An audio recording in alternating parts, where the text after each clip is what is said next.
Hello. Hello, everybody. Hi. How's it going today? Hello, Ash. How are you doing? Hi. um, yeah. My brain for the past 24 hours has been all over the place. No thanks to this game. Yeah, I was listening right when I was about to start stream. I tried listening to the song from this scene at the end of last stream to see if I could handle it emotionally. And I can't. I don't think I can listen to it just casually yet. So then I put on my video game playlist. I just shuffle it, and the first song that comes on is Samurai on a Mission. And I don't think I'm ready for that either. So I just switched to some Sonic R. So that's why we have fun, happy music now. Because it's gonna be fun, happy time since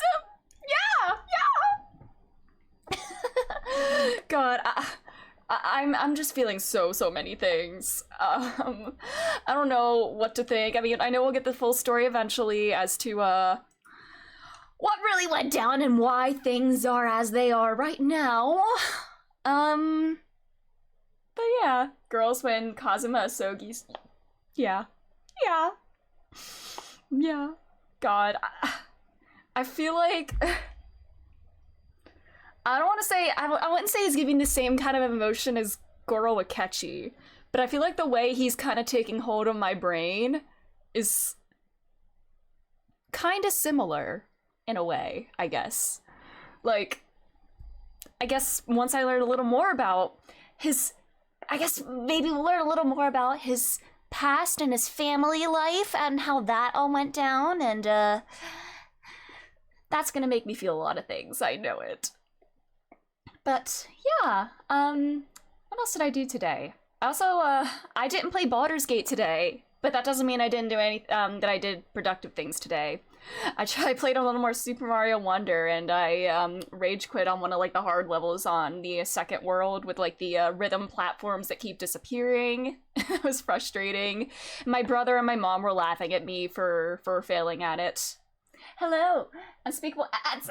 Hello, Rin. How are you doing? We are having many feelings. Oh, also, I made a new very appropriate meme for today to replace the old one. To replace our slug, we have this now, which feels more appropriate considering the last scene of yesterday, since he was there to see all of that. So yeah, we have the live Barak reaction. I almost did one of just him with his normal like straight face, straight face in this scenario, but I felt like I needed something with like a background to like fill up the whole thing. So like the point is better. Live Barak reaction is the point. Barak Van Zeeks, yes. Man, he's like, wow, what another great friendship. Man, all the guys in the courtroom yesterday were reuniting with a great friend from college, huh? Even an entire scene of homoerotic longing, then he's just like, what the fuck just happened? Like, yeah, his whole world, he just learned something very significant about his apprentice. And like, how is he gonna deal with that? Is he gonna take that well? I don't think so, considering it's Van Zeeks. Like, how is he gonna cope with this? Yeah, I'm scared. Is he not gonna want to work with him anymore? Or what is going on? I'm scared. We are living in the city because we have to survive. Sonic R, baby, instead of Samurai on a Mission. Since I can't. Hi, Jesse. How's feelings. We're feeling things. Yeah. Yeah. Brain. Super Mario Wonder today, and then him. The motherfucker of the hour! Man. Oh, God. I need to baby girlify him so much. Not just Van Zeeks, the other guy too, you know. It is taking every ounce of willpower to not just, like, look up fan art and stuff right now, because I'm brain rotting over that man. And I need to see... I hope we actually get to see him again in this coming case. Because he can't just go hide again! I know, it's literally taking so much. Like, okay, I may have, like, caved a tiny bit just for funsies and looked up Vanlock on Tumblr. I did not see spoilers, because, like, I figured there probably isn't going to be anything majorly spoilery, but, like, you know, things can happen. But, I looked at a little bit of Vanlock stuff last night. Just art and memes. I did not look at anything spoilery. I couldn't help it. Should I not have? I'm sorry. Okay, I won't look up anything, I swear. I did not learn any story beats or anything. The voices just got to me a little bit, okay? The voices got to me. Okay, I won't look up anything, I swear. Man. You know what? On that note, let's go into the game so I can actually look up things. The sooner we finish, the sooner I can look up things. So let's do that. The safest thing to look up is Kazuma and Ryunosuke? Really? I guess beyond the last thing that just happened, where probably isn't gonna be... Can I even look some of the major characters without spoilers? Ooh. The Dilfs have a lot of hidden secrets still? Okay. I will not say anything, then. I will not look up anything. I did not learn anything else about them. But, okay. Anyways. Let's put it, where is he? Where's Live Barak? Alright, I will not look up anything, and we have Barak Van Zeeks here to react to the homosexuality on screen. Alright, hold on. Oops, wrong screen! Is this still appropriate? Is this picture still, like, appropriate? Considering everything?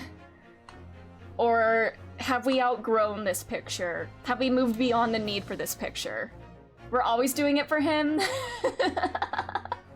I mean, true. I mean, Ryunosuke is still doing it because of him, so... Ugh, God. I am unwell. Anyways.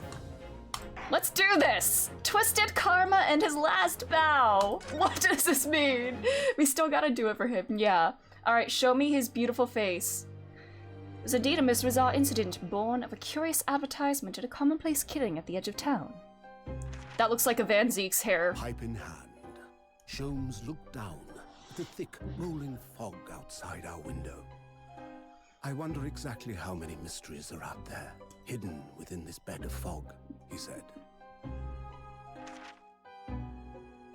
Indeed, a most oh no, they're all gingers! No! The Hound. Mad gallop through the shadows of a serial murder, an executed man's graveyard resurrection in the dead of night. And a commonplace killing in a small, forgotten room at the edge of town. There is, naturally, always another side to every case, of which most remain ignorant. And it is that other side which compels me to the scene of the crime, Wilson. So quickly now, take your hat and let's be on our way, my dear fellow. Funniest Holmes tie-in ever in this case. I'm excited. Our adventure is not over yet. Come, the game is afoot. Let's go.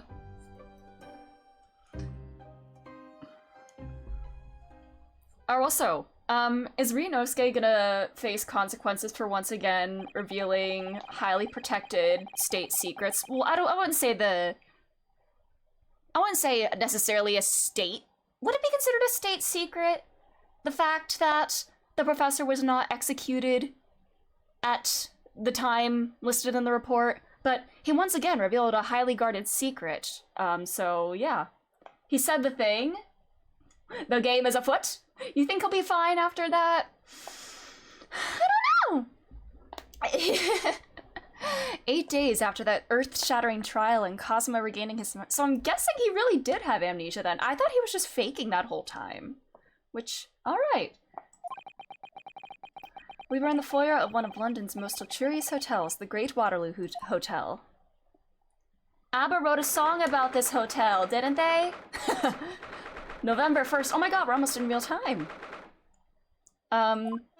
Is he here? I hope he's here. Please let him be here. I want to spend more time. Daddy's home! Oh my god, happy belated birthday, Rin!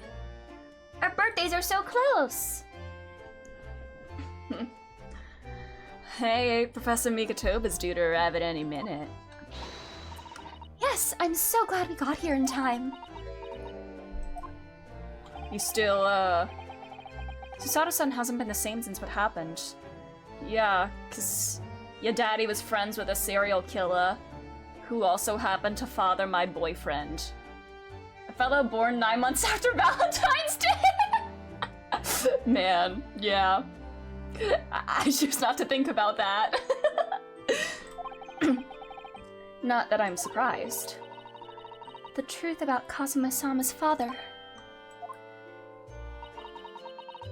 Do you suppose my father knew? That he was actually the mass murderer, the professor, you mean? I knew that's what she was thinking about. There's a good chance, I'd say. I mean, they did come here to London together 16 years ago, didn't they? Yes, that's true. Come to think of it, didn't you say that Professor Mikotoba knew about Kazuma going missing in Hong Kong as well? So Mikotoba must have known he was alive then. What is he hiding?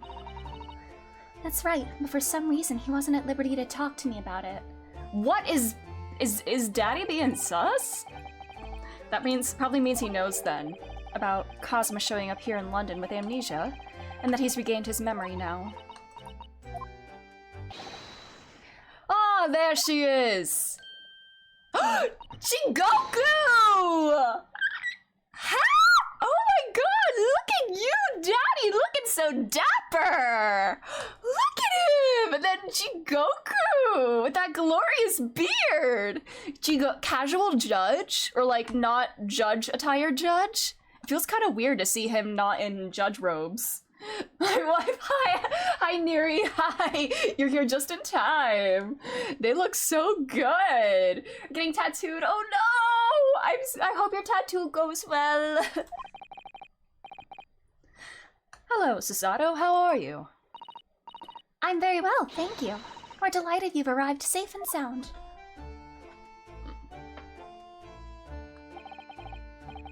Hello, Mr. Naruhodo. Very kind of you to take the trouble to meet us here.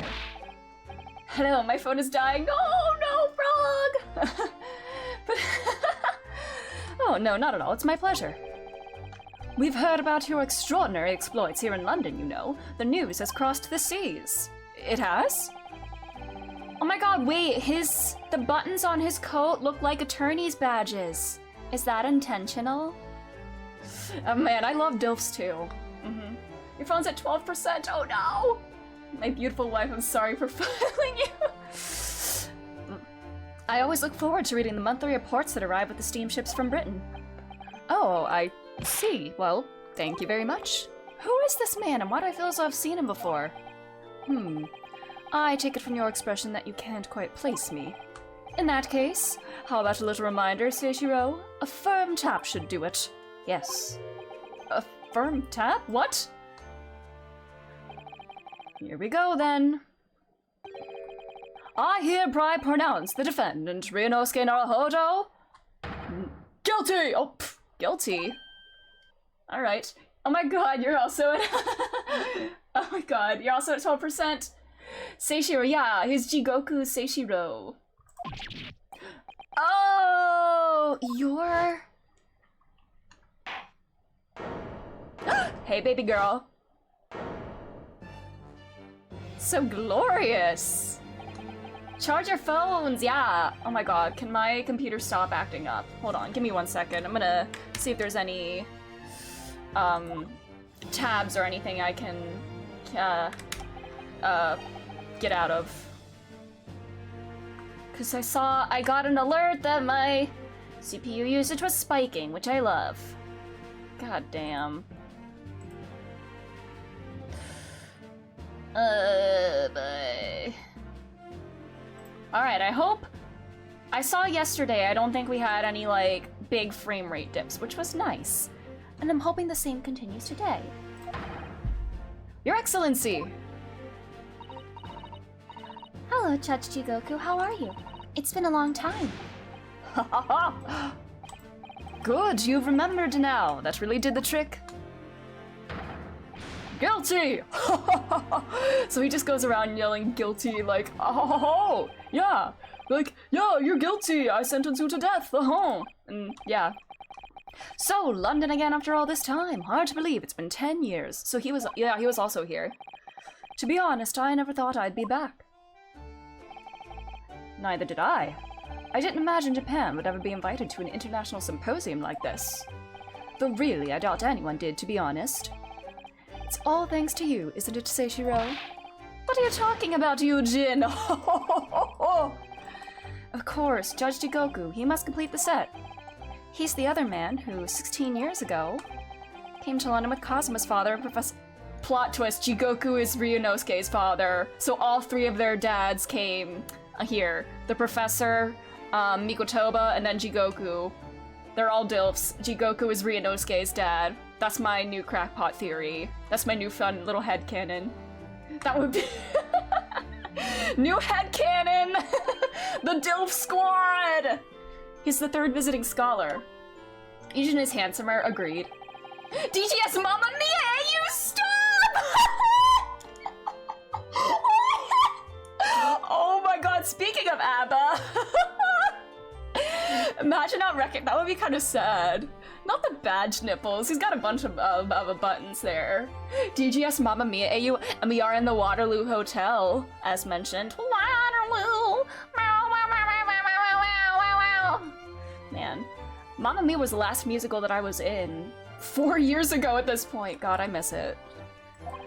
I must say, I'm very envious of your ministerial status. You didn't have to go through any of that, did you?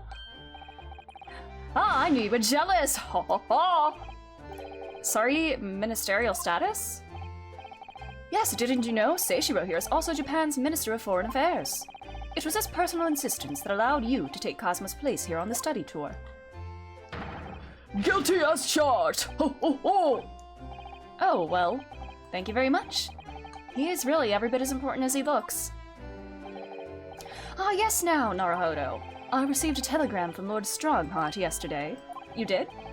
It appears that some things came to light in a trial you were involved in 8 days ago. About what happened 10 years ago, that tragedy. Man, finding out your bestie was a serial killer. Is my phone charging? Speaking of charging phones, mine is plugged in. Is it charging? Okay, it is. Sorry.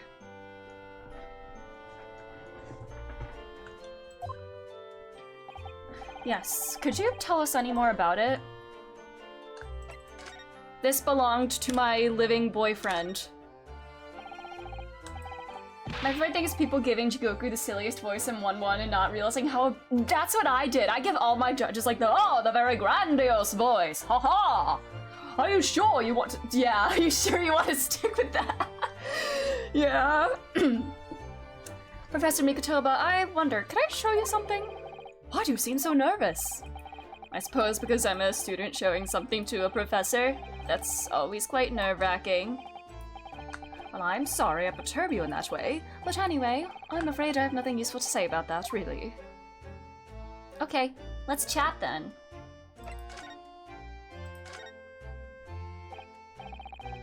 So how was the voyage here? Well, 50 days at sea is a long time by anyone's standards. But it wasn't as bad as when we first came 16 years ago. No, that's true. And I truly wondered if we wouldn't be drifting in the vast ocean for the rest of our lives. This time we followed the same route as you, so we were able to relax and enjoy the... I mean, Ryunosuke didn't relax and enjoy the experience. Ah, so you stopped in France's beautiful capital, Paris? We did, yes. I know, he is so pretty. Oh my god. Oh my god, he has like the cherry blossom tie. And it matches like Susato's goggles and... Yeah, your phone is charging. Yay! But only for one night. And yesterday evening we left the port of Dunkirk for Dover. Just in time for the symposium, in fact. It starts tomorrow. It's wonderful that you were invited to attend such an important international event. It's their family crest. Oh, I love that. I'm very proud of you, Father. It's so Dover. Yes, it's so Dover. We are Barak. It's thanks to Seishiro here. 16 years ago, he managed to ingratiate himself with Britain's Attorney General. I'm sure that's why he was invited, and I suppose you could say I'm something of an appendage by default. Speak for yourself, Eugene. You were close friends with the professor of forensic science at a major hospital. Yes, well, I'd rather not dredge all that up, really.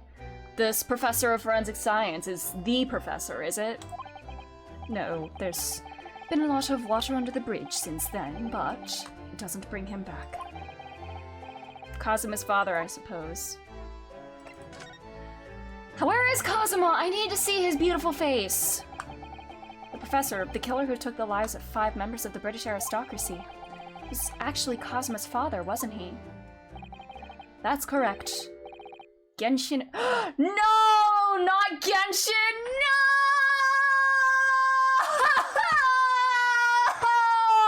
Genshin warning! No! God damn it. What if I told you the voices are telling me to reinstall Genshin?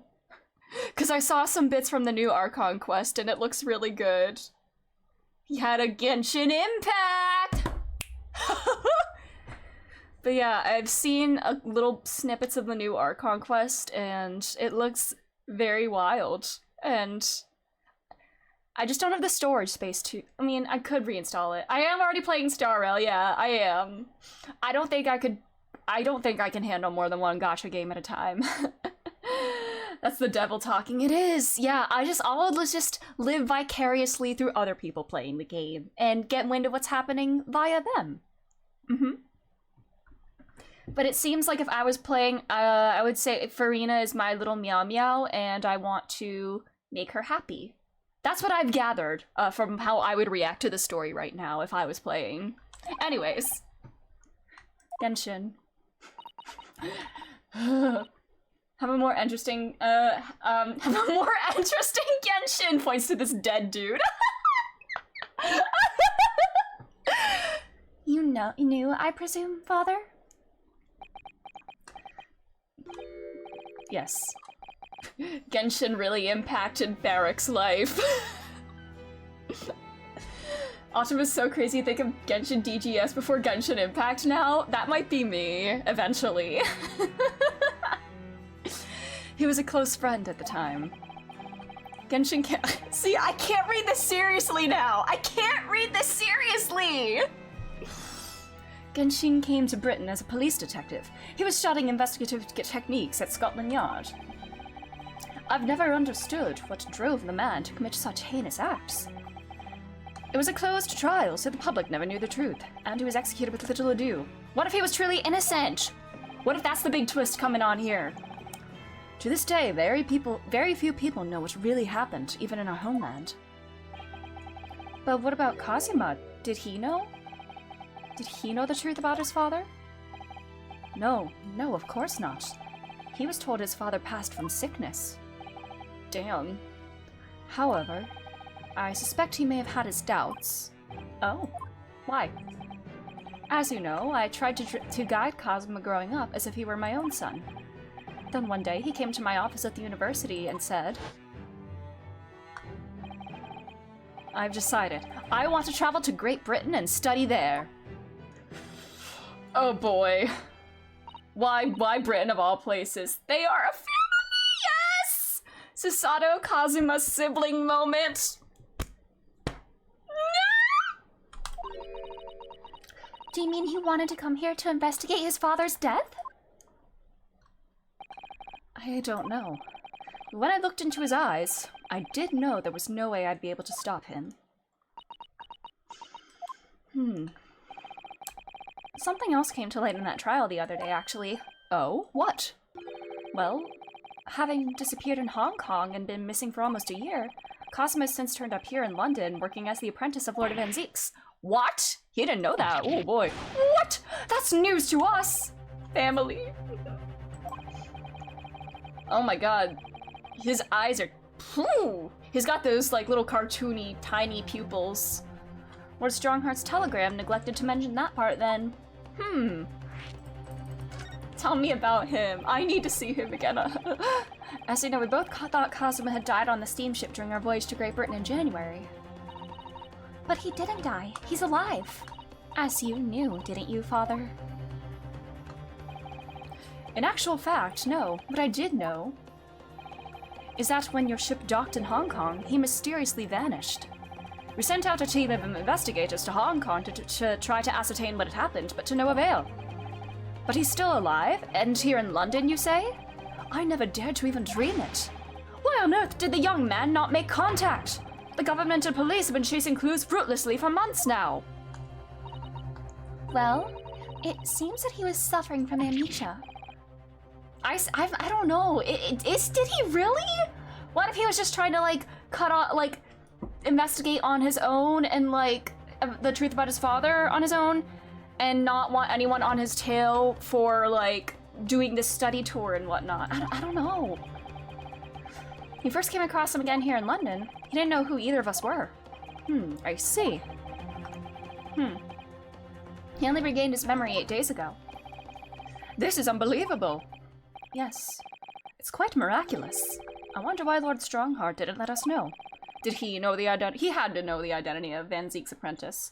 I must speak with him urgently. Wonder how Cosmo's been? You haven't been to see him? No, I think it would be very right for you to visit him. Go visit him. That began 16 years ago now. It's a distant memory, really. It was Eugene here, Genshin Asogi, and myself. We were the original 3. The first judicial scholars from Japan to travel overseas to study. Ocean voyagers were not what they are today, I can tell you. 16 years ago, things were tough for their generation. Back in my day! Your father was an exceptionally fine medical student at Yume University at the time, you know, young lady. Yes, grandmother told me. He went to do research at a great London hospital to study autopsy, practically unheard of in Japan. Yes, it was an eerie place, sandwiched between the back of a prison and a burial ground. Ugh, no more talk of graves. Very often there's no one willing to deal with bodies following autopsy work.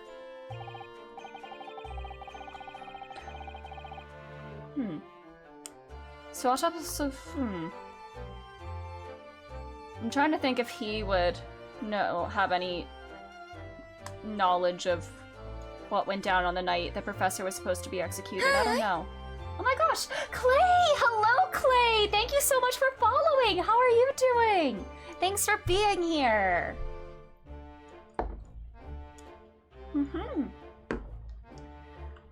Hello, hi, how are you?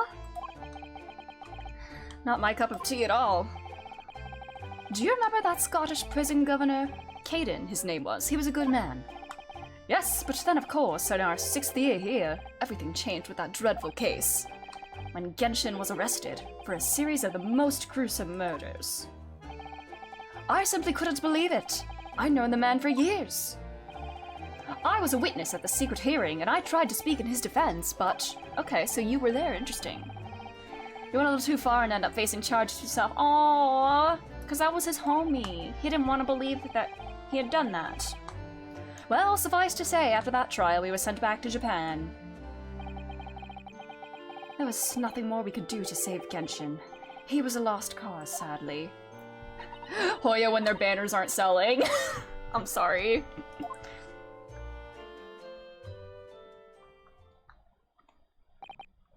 Well, if you'll excuse us now. Yes, I'd like to get this trunk up to my room as soon as possible. Oh, I'm so sorry. I shouldn't have held you up here for so long. Hey, it's okay. It's always fine to talk to fine men like that. I'll call for the porter then. Just wait here. Can we please go see Kazuma? I need to see him. Sasato's gone off at a run. I'd like to stay and talk more, but I do have various preparations to make for tomorrow. Yes, of course. It must be a big responsibility representing our entire country. I wish you the best of luck. Naruhodo. I hope you'll keep an eye on Susato for me. keep looking after her, as you obviously have been. Oh, family! They're family! That's her big bro! I mean, if anyone's looking after anyone, it's her looking after me. I mean, that is true. Well, I do appreciate you being there for her. After all, he is such a good dad! I've been a miserable father to her. I've thoroughly let her down. Sorry? What do you mean? Are you talking about being absent for the first 6 years of her life? Well, it was 16 years ago that I started my long study tour here in Britain, as you know. The very year Susada was born. Yes, I heard. The birth of my daughter was the most joyous event of my life, but... well, sadly, it was accompanied by the most tragic event of my life, too. He hinted at something like that.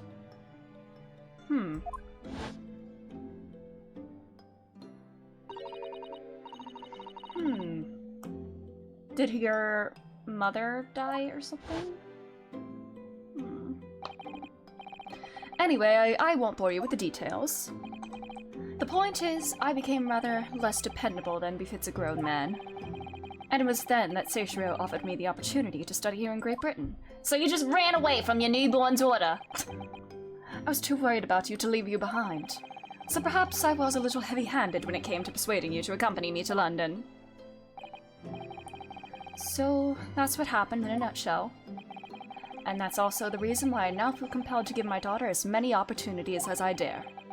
Though the world does not readily afford young women such things, I must say. I completely understand, Professor. I love it. Yay. He looks like he gives amazing hugs. I want to give him a hug. Like, ah! Yes, he's a feminist! Yes! One other thing, Naruhodo. If I may be so bold, I have a favor to ask of you. Oh, really? Of course. What can I do for you? Well, the thing is, I am so sorry that took so long. This guy's... Was this guy a juror? I've definitely seen this face before. Wasn't he a juror in the first game? Miss Susato. Was he? No, he's the coach, the guy that runs the omnibus business or whatever, the omnibus guild that was like mad at Beppo. That is him, yeah. I hope Beppo's doing okay. I hope he's all warm and cozy now. Yeah, the juror for the McGilden case, yeah.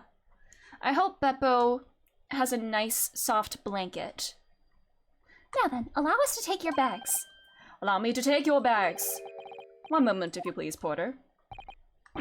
Of course, sir. That is like a whole horseshoe mustache. Is he drinking on the job? That machine around your neck. It's a camera, I believe. Quite right, sir. Just 5 shillings for a lovely photograph to commemorate a wonderful stay at the hotel, sir. Well, I think given the occasion, we could justify the expense. Ah, yes, yes, of course.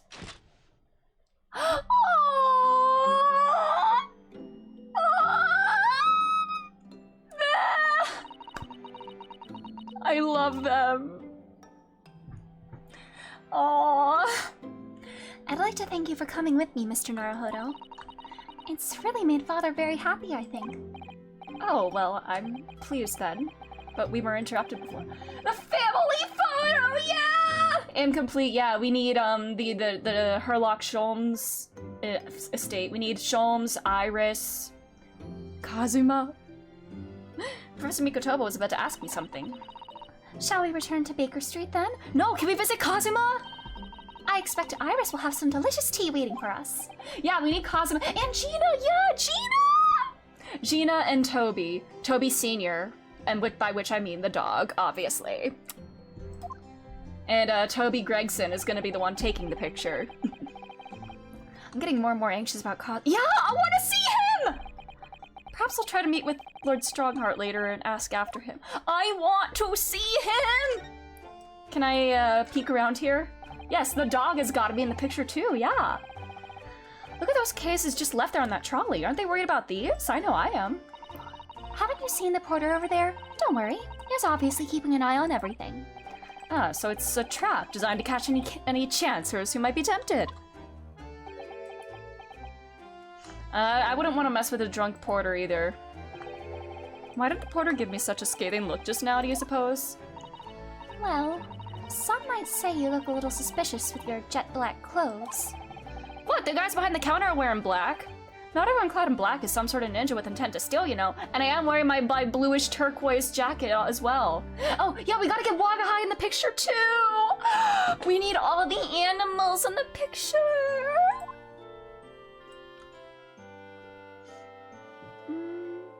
Hi, bellboy. He's looking like, Esteban from, Sweet Life of Zack and Cody. That desk is known as the hotel reception.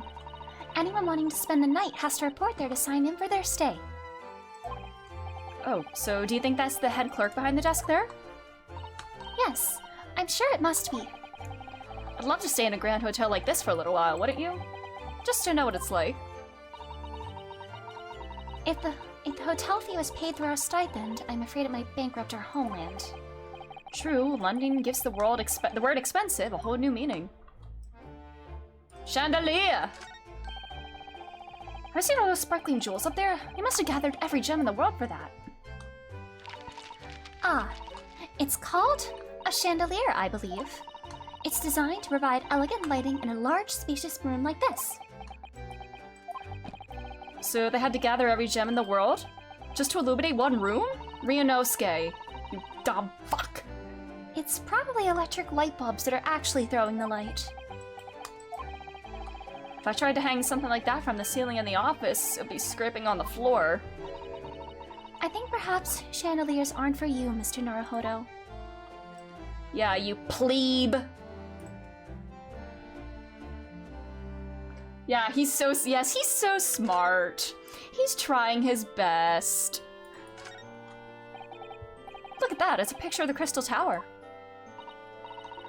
Well, the Great Exhibition is one of Britain's most prestigious achievements in recent years. I wonder how tall it is. It really does represent the pinnacle of scientific achievement in so many ways. There's a 20-meter tall chimney on the bathhouse near my lodgings at Yuma University. The attendant there is always boasting that it's the tallest object in the neighborhood. I'm sure. Did you know that over the channel in Paris, there's a tower that's 300 meters tall? What? How many times taller than the chimney at Yume's Soaking Hot Springs is that? And if it's that tall, how does it draw properly? The smoke would get stuck, surely. I don't think it's that sort of tower, Mr. Naruhodo. Aww, he's my little silly. Is that everything I can inspect? Alrighty. I need to... where do I want to go? I need to see, Hey. Are those heels on his shoes? Is there a little heel on his boots?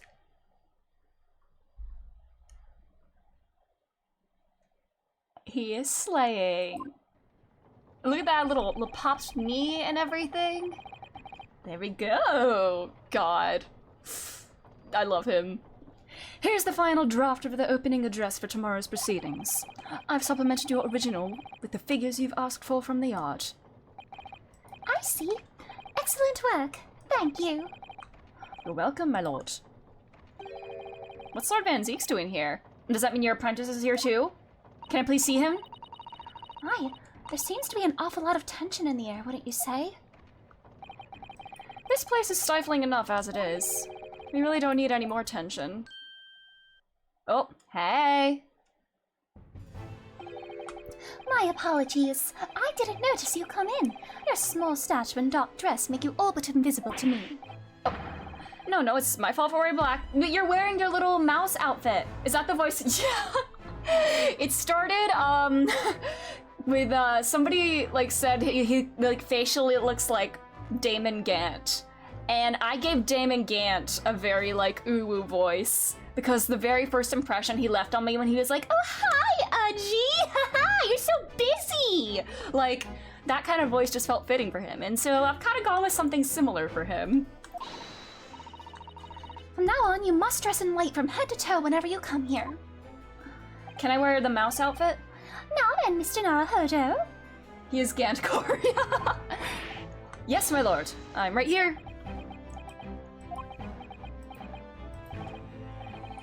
Kill me now. Mood. I feel that. Most relatable Reno skin line.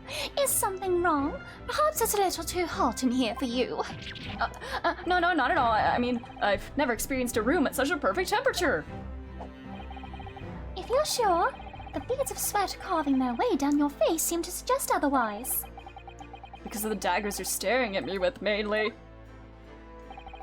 As you're no doubt aware, my International Forensic Science Symposium begins tomorrow. In fact, Hiccup. your father arrived in London earlier today, I hear, madam.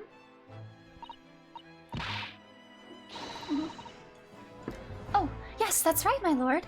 He's extremely honored to have been invited. Hey, babe. I'll leave the remaining preparations for the meeting room in your capable hands then, Lord Van Zeeks. I will attend at once. Can I see your apprentice? Please? Please? Hey. I want to see your apprentice! He gave you a very cold stare as he left, didn't he? I know, but I haven't done anything. Have I? I mean, I'm in love with the son of your brother's murderer, if, that gives you a reason to hate me. I showed you my apprentice, please respond! These past few days, my feet have barely touched the ground, I must say. My dedicated right hand of many years was recently put out of action in spectacular fashion. And are you blaming me for that? Like, you wanted to cover up. You had to know something about what went down because he had orders for her not to testify, for Courtney to not go on the witness stand. Why would he do that? Unless he didn't want some information about her getting out, whether it be related to the professor case or because he really knew her involvement in the most recent case. I don't know. Kinda sus. And did she say the whole forensic investigation team kind of helped her arrange the scene? And if he is working with as like the head of the whole forensic investigation stuff, would he have known? I don't know. Is your left hand still of service? Mr. Naruhodo, he's talking about Dr. Saib. Oh, of course. I'm terribly sorry about that. I was just, Fear not. You've done nothing wrong. Dr. Saib's own wrongdoing precipitated the situation. You needn't concern yourself with it any further. That would be a lot easier to do if it weren't for the piercing stare you're giving me. Lord Van Zeeks is doing an admirable job of handling the fort. Though disturbingly, his apprentice has been missing since yesterday. Ah! Where'd he go? No! Where'd he go? I gotta find him. What's become of Kazuma-sama now? Speaking of this apprentice, he's my boyfriend and I thought he was dead and this belongs to him. Did you know he was alive this whole time? I'm the Lord Chief Justice. I'm not here to offer advice about evidence. It's not evidence, it's my most prized possession. Oh, does he still have the sword? The evidence in question. Oh, how dare you say that about Kazuma's armband? How dare you say that? Also, is there like new dialogue if I like click on this now? Just curious. Very fine embroidery, it shows the name of the armband's owner. Kazuma Asogi.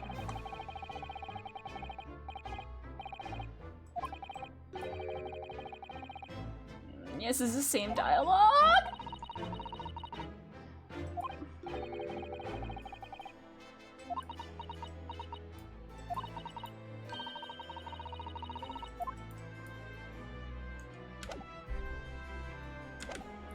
Anyways, tell me where he is. Well, first I need to go through this dialogue. Not long ago, visitor numbers to the Great Exhibition exceeded 30 million. Jesus Christ. Are there even that many people in the world? As a comparison, Mr. Naruhodo, the population of the imperial capital in Tokyo is 2 million. I will be opening the International Forensic Science Symposium in the exhibition's main auditorium. This event has been 2 years in the making, 2 years of preparations and negotiations with other countries. Sounds like a tremendous achievement. Congrats, bro!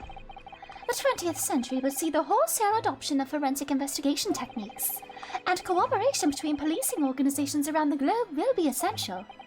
Which is why this landmark first symposium had to be hosted here, at the heart of our great British Empire. Of course. In order that Scotland Yard can become the leading investigative organization in the New World. Oh, jeez. Jesus Christ, man. The passion of his is quite something. You are every bit as passionate in your own way, I'm sure, Mr. Naruhodo. I mean, I'm passionate about this missing apprentice. I'm the only person in this country who truly cares about a future that embraces forensic science. It was my intention to become Her Majesty's Attorney General and reform the Yard from the ground up. Oh yeah, I remember, that is kind of like his main objective here. Certainly, no ulterior motives with that. So the disgrace of the forensic investigation team has been a bitter blow to my ambitions. Fine, we'll talk this first. I first established the forensic investigation team a year ago, experimentally to start with. With Dr. Scythe at the helm, it is steadily accruing an impressive record of achievement. I was on the verge of changing its name and elevating its status to a full-blown forensic investigation department. And can you not do that now? Obviously. Nobody wants to hear anything about it at the moment. Even I can't keep the story out of the papers. 6 million Londoners will be cursing forensic science now. This incident set back our country's advancement in the field by a good 10 years, I'd say. Unintended repercussions of our trial. Damn, yeah, dude has to be bitter towards me because of that. We simply couldn't have overlooked what had happened, though. Of course not. We should all be grateful to you both. But you're not. Anyway, I'll still reform this country's policing when I become Attorney General. This might delay my plans, but it won't alter them. Nothing will stand in my way. Alright, tell me about him! About Lord Van Zeek's apprentice? Ah, yes. That came as a surprise to me, I must say, that you and he are old friends. How did he become an apprentice to Lord Van Zeek's in the first place? It came about 3 months ago, And an unidentified Asian man was apprehended by border police. where was he before that? They found him hiding aboard a large goods vessel. Has he just been hiding on, like, boats this whole time? Oh my, so he stowed away to get here. Oh, we both stowed away to get to London! Oh! He had no papers to identify him, no passport, and he was suffering from amnesia too. Other than the fact that he was clearly of Eastern descent, there were no clues as to who he was. So I decided to assign him to Lord Van Zeek's. That way I could keep an eye on him. Then why the mask? I didn't want to burden Lord Van Zeek's with tiresome explanations about why he had an Eastern apprentice. Jeez.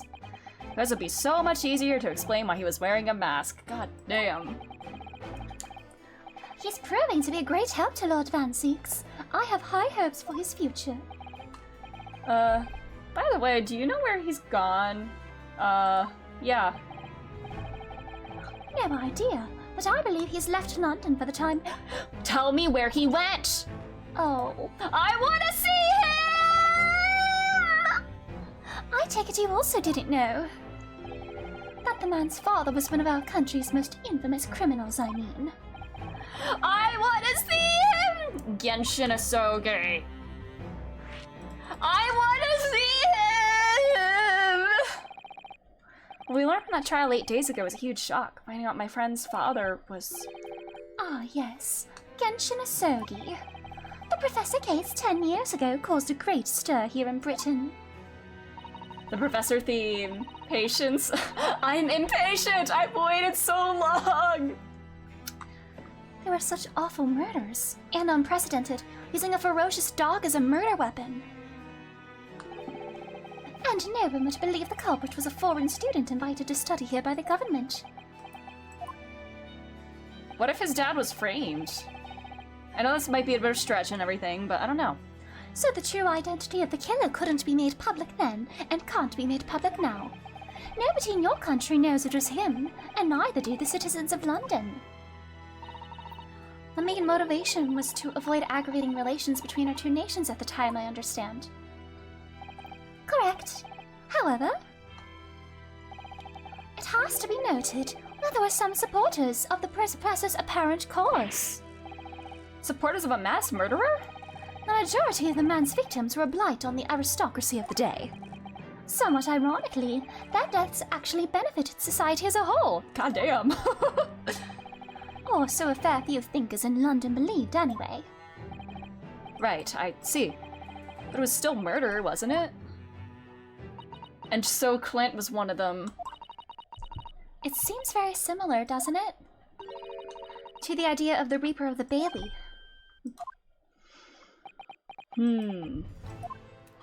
So Clint is the true Reaper then, I guess.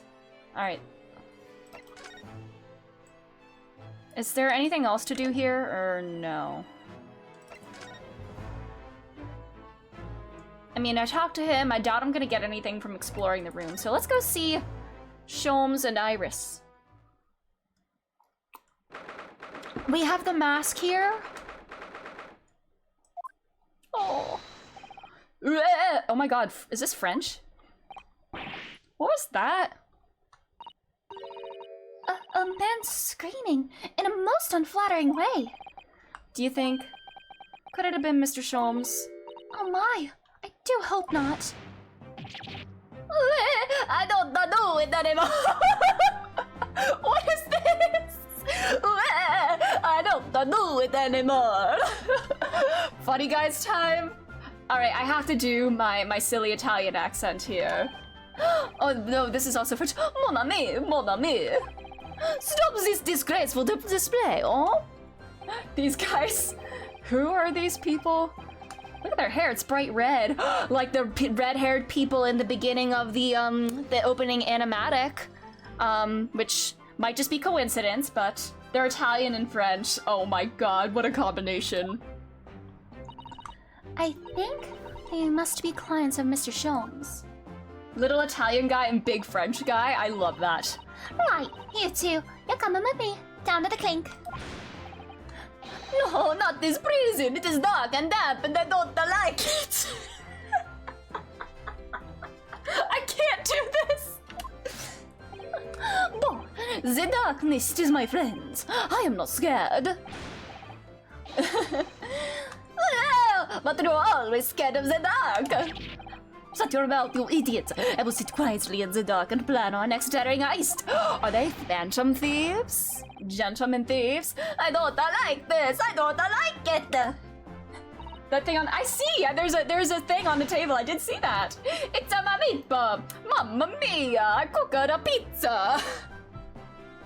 About tough. We'll finish this down in the yard. Now get moving.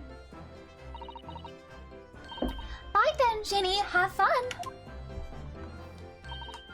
Oh yeah, thanks, Iris. And thanks, you great detective. For a second, I almost misread that as great defective. More like Stupe, ace defective. Gina makes a fine detective herself, doesn't she? Oh, Susie and Bruno. Hello, Iris. We're home. And we had our honey, I'm home moment recently. We're home, so is he, honey. Well, did you find your daddy? Yes. We arrived at the hotel just before he and his friend. When are we more like the other thing? Yeah, the other thing that I will not repeat here. When are we gonna break the news about her father being dead? Like, we've been keeping this from her this whole time. Oh, well, that's great news. I hope I'll get to see my daddy again soon. I hope not, because that means you would be dead. Yes, of course. Dr. John H. Wilson. So, Iris, all that remains now is the greatest of... What? What? What the fuck? No! No! What? Squid King! No! He's got the Diluc hair! No! No! This is the biggest jump scare. Imagine me, you just dyed your hair red again, you open Discord and seen your streaming DGS, and then this. I have my hair re-dyed like a couple weeks ago. It's faded a little bit probably by now, but man, Squid Games! Not the Squid Games hair!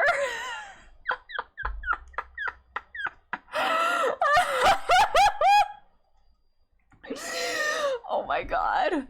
But before we concern ourselves with that, I believe some tea is in order, don't you, my dear fellows?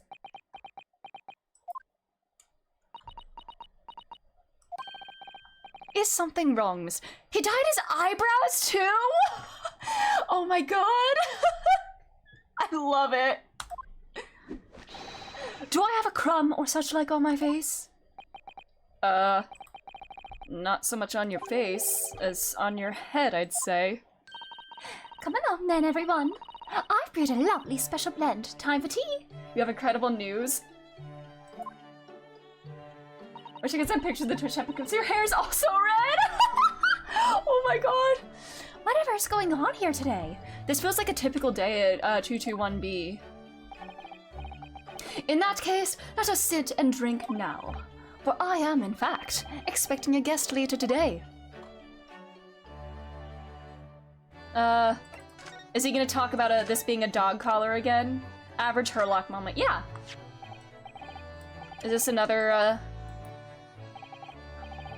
wanted my hair to be that color, but my color is dyed like a berry red. Oh no. Berry red is also very cute.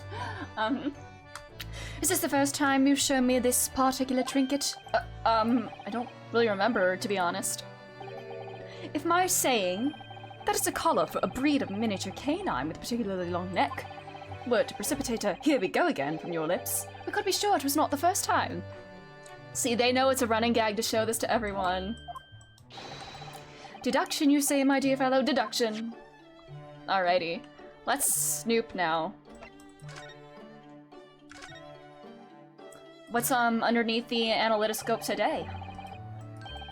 The Great Analytoscope. I don't think it was here when I left for Japan, was it? Oh, is that right? Oh, yeah, I was in the pawn shop. It was with the pawnbroker. Of course. Oh, that's given me a wonderful idea. I could pawn everything that's on your desk.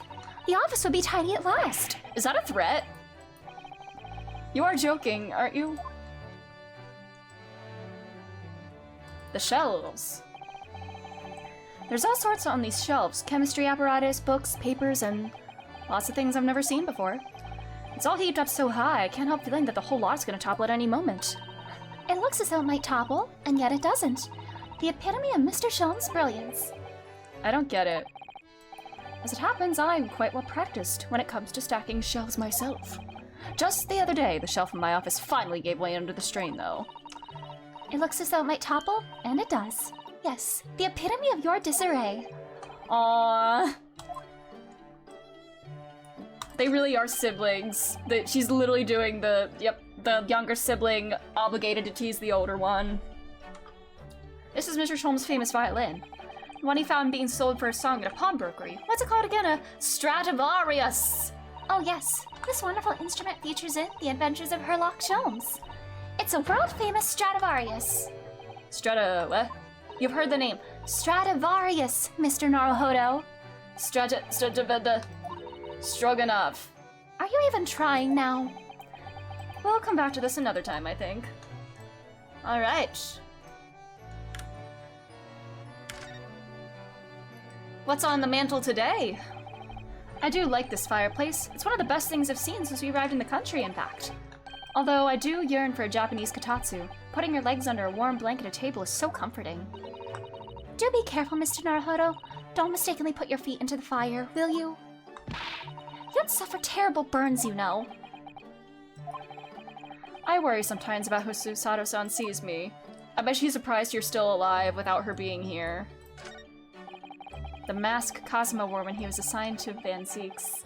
So real kotatsu. Yeah, that sounds so cozy. I would love to, like, just experience that at some point. I guess the closest thing in the US would be, like, heated blankets. The mask Kazuma wore when he was assigned to Lord Van Zeek's as his apprentice. When he cast it aside after the trial the other day, I just sort of picked it up. We ought to give it back to him, I suppose. But he has his memory back now, doesn't he? And I can't help feeling he might turn around and tell me coldly to wear it myself. But isn't he our best friend? I mean, is he gonna do the thing where when you die and come back, you come back cuntier than usual? I hope so. I mean, that outfit is already much cuntier than his school uniform, so I think he's already succeeding in that regard at least. With all the way it's so form-fitting, and it accentuates all his muscles and, boob. My eye is always drawn to this big metal chest that Mr. Sholmes and Iris use as a coffee table. Isn't it where Iris keeps her very important papers? It is. So you'd think they treat it with more care, really. But only the other day I saw Mr. Sholmes kick it. Oh no! Is that red vengeance for Iris kicking him while he was a wax display? We get at you like looking at his boobs. I mean, who among us doesn't? Never mind that I said among us, but... I mean, who here has not stared at Kazuma's boobs? Let he cast the first stone! I suppose something must have been frustrating him. Among us? What a shame to mistreat the furniture, though. Was it damaged? The chest was fine, but Mr. Sholmes was doubled upon the floor for almost— Oh, did I just say she kicked him? Oh, he was hurt from kicking this. Oh dear. That is a painful tale. Was this newspaper always there? His little trinkets. It's one of my favorite parts of this room, full of items with such exciting tales to tell. And I do believe he's added to it since I last looked. Now, there is a mysterious pince-nez, a mysterious little box, a mysterious horseshoe, a mysterious biscuit.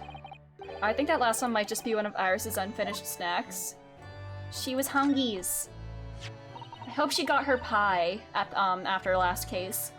This looks like last week's edition. What's that article circled in red ink there? It's in an advertisement column. It says, "To the Red-Headed League." Oh my god. Are you looking at Kazuma's boobs? I mean, they are quite glorious. I'm just appreciating them as— I feel like I said this before, but I appreciate male boobs in like a very Yusuke way, purely on an aesthetic level. The way he appreciates the human body purely on an aesthetic level for his art. That's how I am with man boobs, particularly Kazuma's. It's purely aesthetic appreciation. Red-Headed League? Oh, is this what the thing in the opening cinematic was about? He's breasting boobily. Good for him, yeah. The Red-Headed League? What's that? I don't know. I've never heard of it before, but... You trying to join? Is something on my face? Clearly this has something to do with that lively hair. Oh. Okay.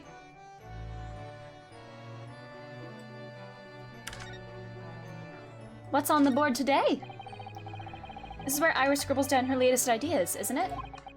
Let's see. Oh, she seems to have drawn a lot of little stick figures all lined up. Look. Cheap apples at the market is what all of them say. Oh, is this the same one as before? All your questions would be answered if only you would read this month's Randst magazine. So I'm the only one who can't make any sense of this. Iris's pretty little tea set is out so beautifully as ever. Dancing men? What about dancing men? No, it's only by carefully taking care of a tea set that you can make good tea. Is that a roundabout way of telling me I need to tidy my desk? That's such a fun detail. Is that another Sholmes story, or Holmes story? The stick figures. Oh, Mr. Naruhodo, you do overthink things at times. The typewriter. It's a code. Ooh. If I remember correctly, this large and imposing lump of iron is called a typewriter. To think that every single one of the adventures of Herlock Sholmes blossomed from this very machine. It's such a dreamy thought. I actually had a go in it the other day. The metal bars that move when you hit the keys got all tangled up somehow, and that made Iris angry. Mr. Naruhodo, you're ruining my dreamy thoughts. Please don't do that again. She is so little, sister. I love it. The Adventures of the Dancing Men, and it's a code made up of posed stick figures. Ooh, cool. Then the bottle rack. What has Sholmes been eating this time? That's Iris's wonderful collection of medicines, potions, and chemicals. Just look at all the little bottles she squeezed onto the shelves. Yes, and there are charming little ribbons tied around the bottles too. But the labels aren't quite so charming, are they? This one here reads Deadly Poison. Oh, I've been so excited about the idea of helping Iris with her experiments, you know. Just try to avoid any bottles labeled Deadly Poison, highly explosive, or what if they're really not deadly poison or highly explosive and they're just labeled that to stop Sholmes from eating them?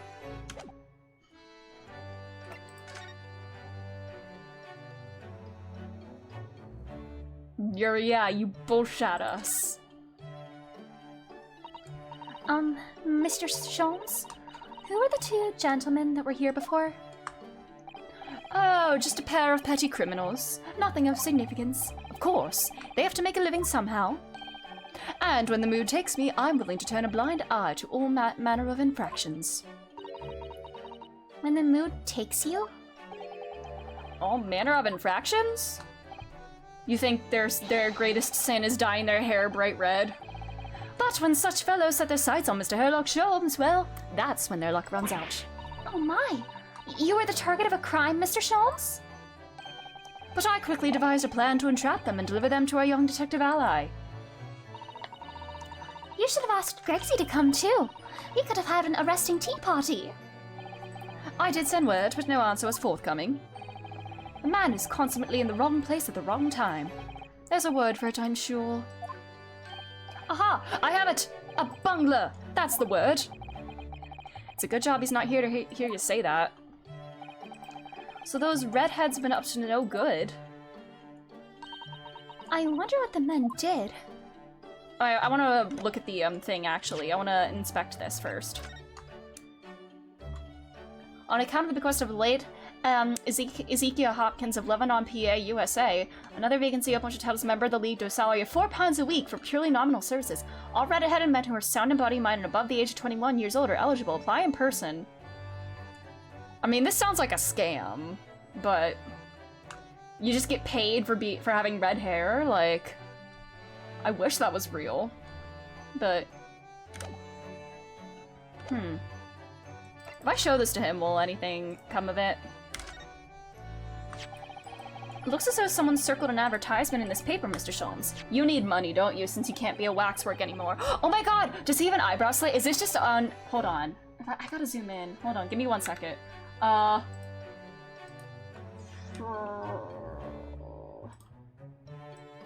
Look at his eyebrow. He's got an eyebrow slit. Look at that gay little eyebrow slit. Oh my god.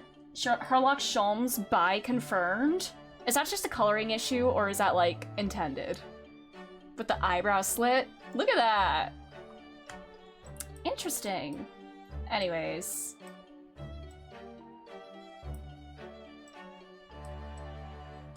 Let's resize this.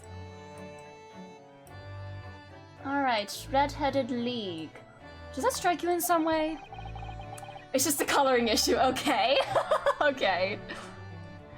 I was thinking that it might be related. It's real to me though, yes. Proof that he is bi, indeed. To your bright red hair.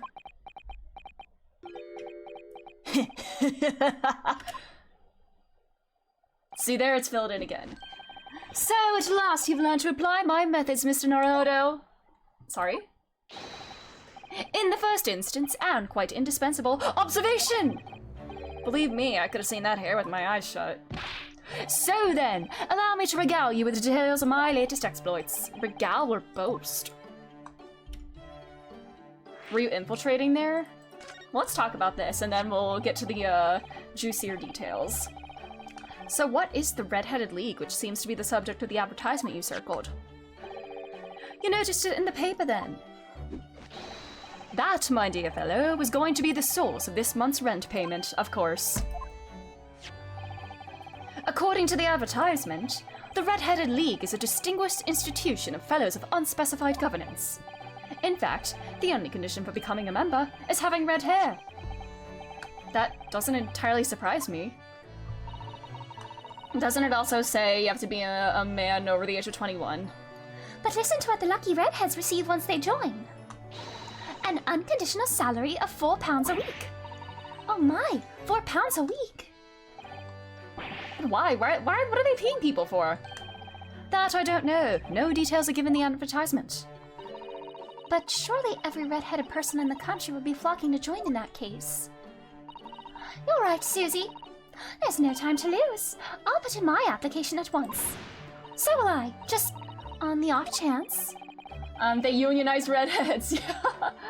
How much would £4 back then equate to by, like, in modern day currency? The trouble is, they have a fixed number of members, you see.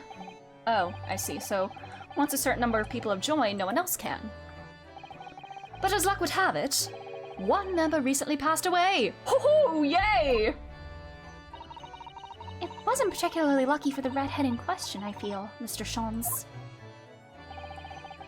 So you decided to try and join in his place? Correct! I mean, look at me! Have you ever seen such a red-headed fellow? No. So why? Why did it have to go so wrong? £151 in modern day? Ooh! Sheesh! A blunder, Mr. Naruhodo, though it pains me to admit it. Man, they said universal basic income for redheads only. Did I miss out on the greatest, problem thing, or did that redhead thing lead into it? What did you actually do to your hair, Mr. Shons? Oh, $425! It's about 180 US. Whoo! Sheesh! That is really nice. That's about 521 USD. Holy shit! Dang! I'm glad you asked, Mr. Sato. What you see atop my head is neither dyed hair nor a hairpiece. I changed the color of my hair overnight. By the wonders of chemistry! Chemistry? I was conducting some research into a method of rejuvenating spent tea leaves. And in the course of my work, I stumbled upon a potion that, when taken, turns one's hair into a flame like red. Would you like to try it? It'll make every hair on your body perfectly crimson. I think I'll pass. Why are your eyelashes red? But, Mr. Shons, is it quite safe to drink? Surely it's bad for you, isn't it? Amateurs are always hampered by such fears. Oh, I should never have doubted you, Mr. Shons. You mean to say? Every hair on his body, ooh. But of course! To earn £4 a week, one must be prepared to turn a blind eye to a little danger. Flaming red. Yeah. See, I was trying not to say that out loud, but thank you for that. That degree of red signals more than just a little danger, surely. So, anyway, Hurley left full of confidence yesterday with his new red hair for the park on Lime Street where the Red-Headed League were interviewing prospective new members. So what went wrong? The whole park was choked with red-headed folk, like a coaster's orange barrow. A coaster's orange barrow. I go where other men are frightened to even look. Thank you for taking one for the team. I queued for 8 hours solid before at last I reached the front. But when the panel of interviewers saw me, they immediately said, "Ah, Mr. Herlock Sholmes! Are you in disguise to conduct an investigation?"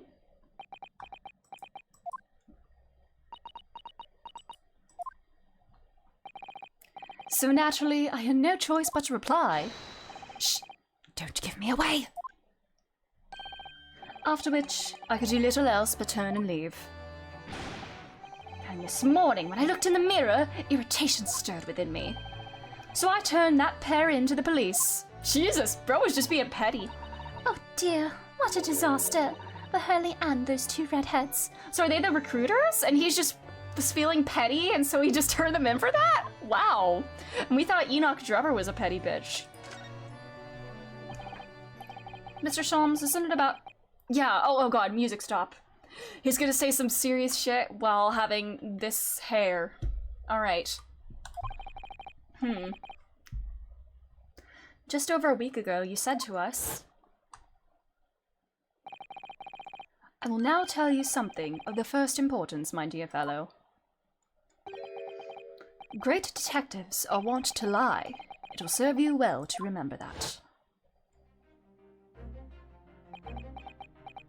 Music? Great detectives are wont to lie! The case aboard the SS Buria in January. Kazuma wasn't killed, and you knew he wasn't dead at the time. So what was really going on? Bro. The fellow was unconscious for a very long time. If he hadn't regained consciousness when he did, his life would have been in mortal peril.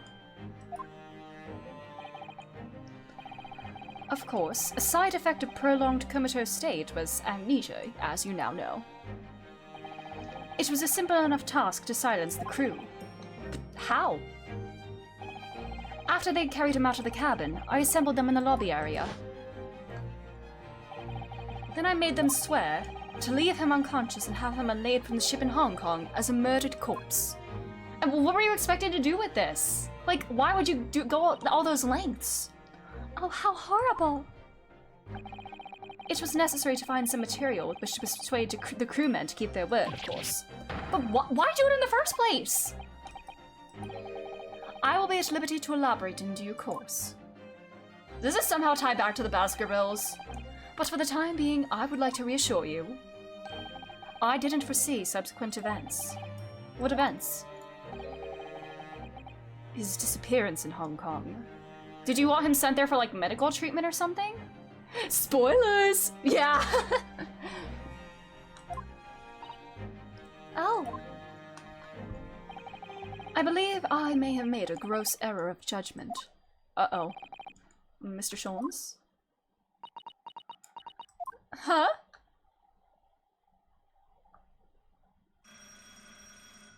Ding-a-ling! His name is Ding-a-ling! Aha! Here's my guest now! My latest client, with money to spend. Ooh, I do hope it's an exciting case, Hurley. Remember, Iris, we are at present gripped by the greatest problem known to man. I must be willing to accept any case, no matter how unstimulating, save locating a runaway, of course, like Kazuma. Won't spare anyone's feelings, will you? Oh dear. I'm afraid that Hurley can lack a little tact, especially just before the wrench is due. Did he kick the thing again? Hey! Juror number 2! Hi, bestie! Hello! How have you been? Have you heard any new gossip lately? Hey, girl! Any new gossip or relationship drama you want to share with the crowd? Mr. Sholmes! Oh, Mr. Herlock Sholmes, please! Oh, please! Please find my husband! He's run away! Runaway people.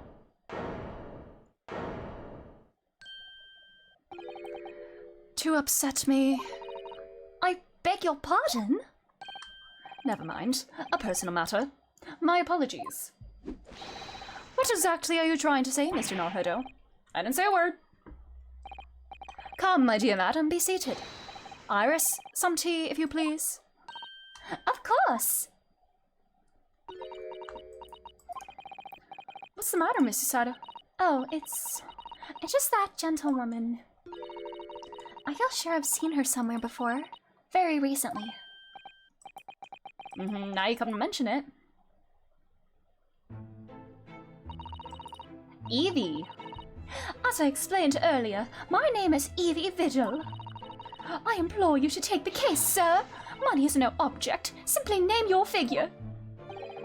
Money and wealth are of little consequence to me, madam. Alright, dude. Aren't you talking about making rent this month?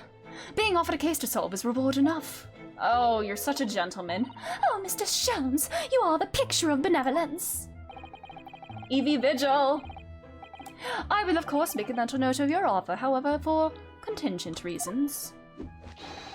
I trust you will remember your words also. If I might inquire, sir. This gentleman and lady would be... Oh, me? What I am about to tell you, I should like to communicate in the strictest confidence, you understand. Ah, these are my friends. I assure you, you may say before this pair anything that you may say to me. Ah, I see. I can vouch for the gentleman personally, after all. He is hard of hearing. Oh my god, Sholmes! This belonged to my living boyfriend. My runaway boyfriend. Would you mind casting your eyes over this? You like relationship drama? Oh, my poor Dally. Where have you gone? What's become of you? I am afraid she's too worried about her husband to pay any attention, Mr. Naruhodo. Either that or she just doesn't want to be bothered with me. Alright, let's chat.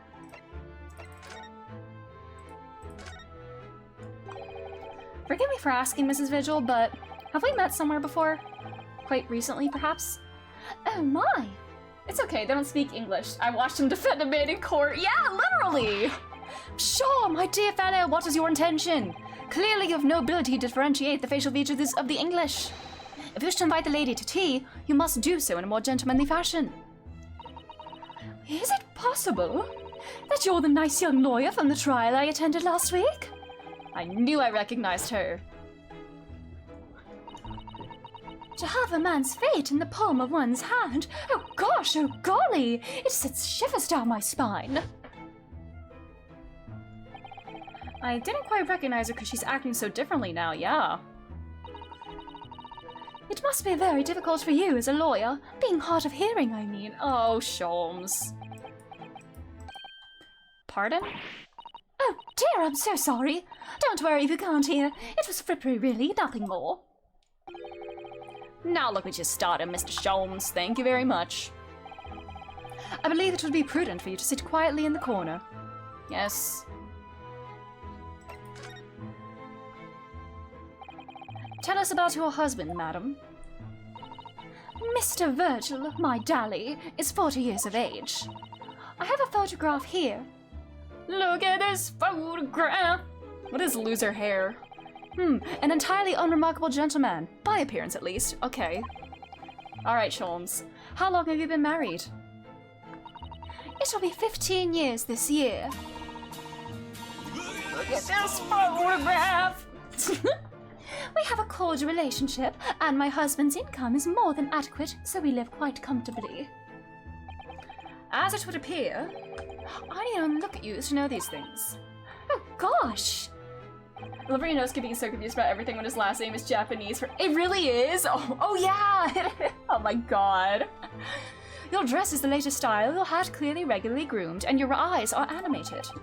In short, you have no inkling as to why your husband might have disappeared, correct? That's right. He's a kind man with a strong sense of loyalty, and he rather dotes on me.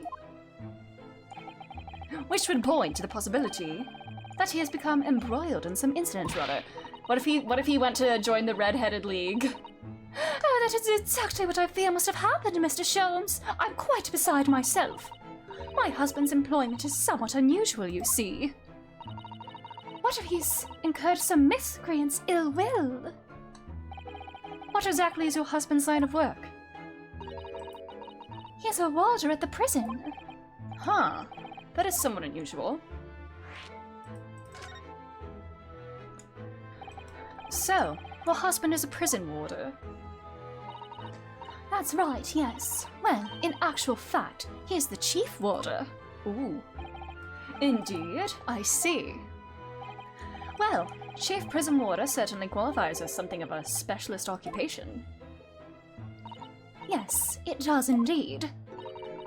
My poor husband must prepare those dreadful punishments, and to see that they're carried out. See that they're carried out, you mean executions? Could he have perhaps have been... We don't have the report. But was he responsible for overseeing the professor's execution 10 years ago, mayhap?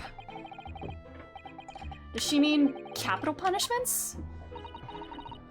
And at such times, he must occasionally spend a night or two in the prison dormitory. But for that extra responsibility, he is remunerated more handsomely than the other warders. Of course, we make no mention of my husband's work to the neighbors. Yes, I believe your prudence is justified. Tell me, at what prison is your husband engaged? Barclay Prison, Mr. Sholmes. Really? Barclay? Oh, a fine establishment. If I'm not mistaken, there's a large cemetery just behind it. Yes, that's correct. Lowgate Cemetery. No! Lowgate Cemetery, the very place we'd been discussing in court? Were you not, like, paying attention to that, man? Unbelievable, my dear fellow. And yet undeniable.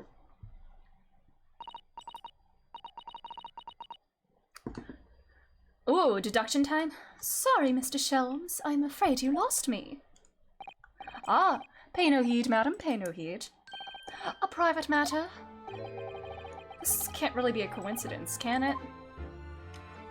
There's no such thing as a coincidence. So, to the matter of your husband's disappearance. When did you realize he was missing? Please try not to laugh. It was yesterday. I'm sorry? Yesterday? That really is recent. Laughably so. The truth is, my husband does at times have occasion to spend the night away for his work. It's not at all out of the ordinary for him not to return home at night, but this is different. For him not to make any contact for a whole day, that has certainly never happened before. Oh, my dear Dally, whatever can have happened? My dear Mrs. Vigil, please, calm yourself. Now then, have you contacted the police? Why, naturally, but sadly, they refuse to listen to my pleas as my husband has only been missing for one day. Aren't the first 48 hours of a missing persons case the most important, so why are they not hopping on this? Wow! Oh my god. World's finest police department, according to Strongheart. I was asked to wait patiently at home. In truth, Mrs. Vigil, I concur with the police. Bruh? However, let us not be hasty. I see no reason why we should not engage in my deductive powers to track down your husband anyway. Oh, thank you, Mr. Sholmes. And furthermore, let me assure you, a chance to solve the greatest problem known to man for another month has no bearing on my decision. I seek only to put a sweet smile on another Londoner's face. That's really all there is to it. You had my eternal gratitude. I shall pay any sum you care to mention. You seek only to put this sweet's rent in your landlady's purse. That's all there is to it.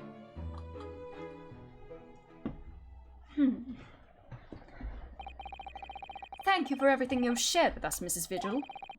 I believe I have all the information I need to begin my investigation. Oh, please report to me soon with good news, sir. Fear not, madam. In a day or two, I shall be contacting you with a heartening report, I'm quite sure. So soon? Oh, how splendid, Mr. Sholmes. What if her husband is the victim in this case? Good news should be delivered early, as I always say. If you would be so kind as to leave the photograph of your husband in my possession. Alrighty. Yes, he has a very plain face. Thank you. Now allow me to show you the door. I can't thank you enough, Mr. Sholmes. You've been simply marvelous.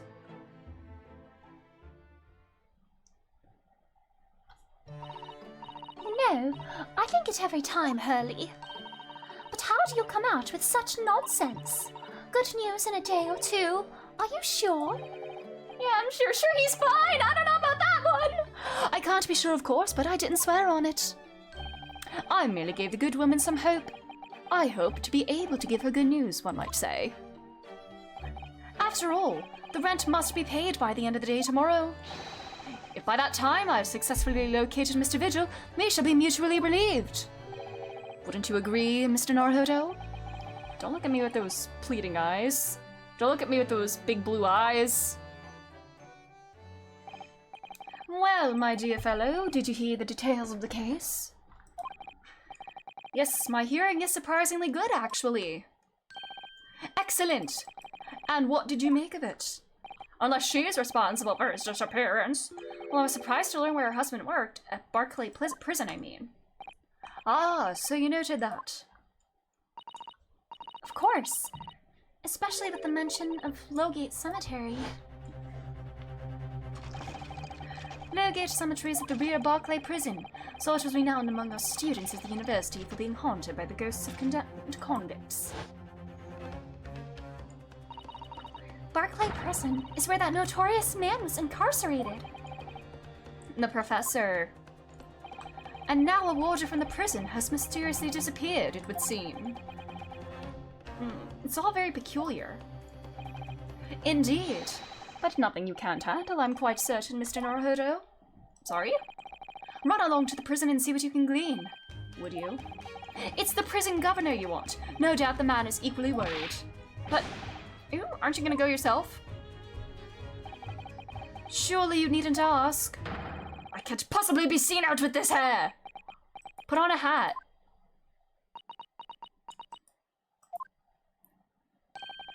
I mean, don't you normally wear a hat? But didn't you go to Lime Street with that hair? That was a quite different matter. So I leave it in your capable hands. Now, if you'll excuse me, I'm rather busy. Bye. Of course you are. Alrighty.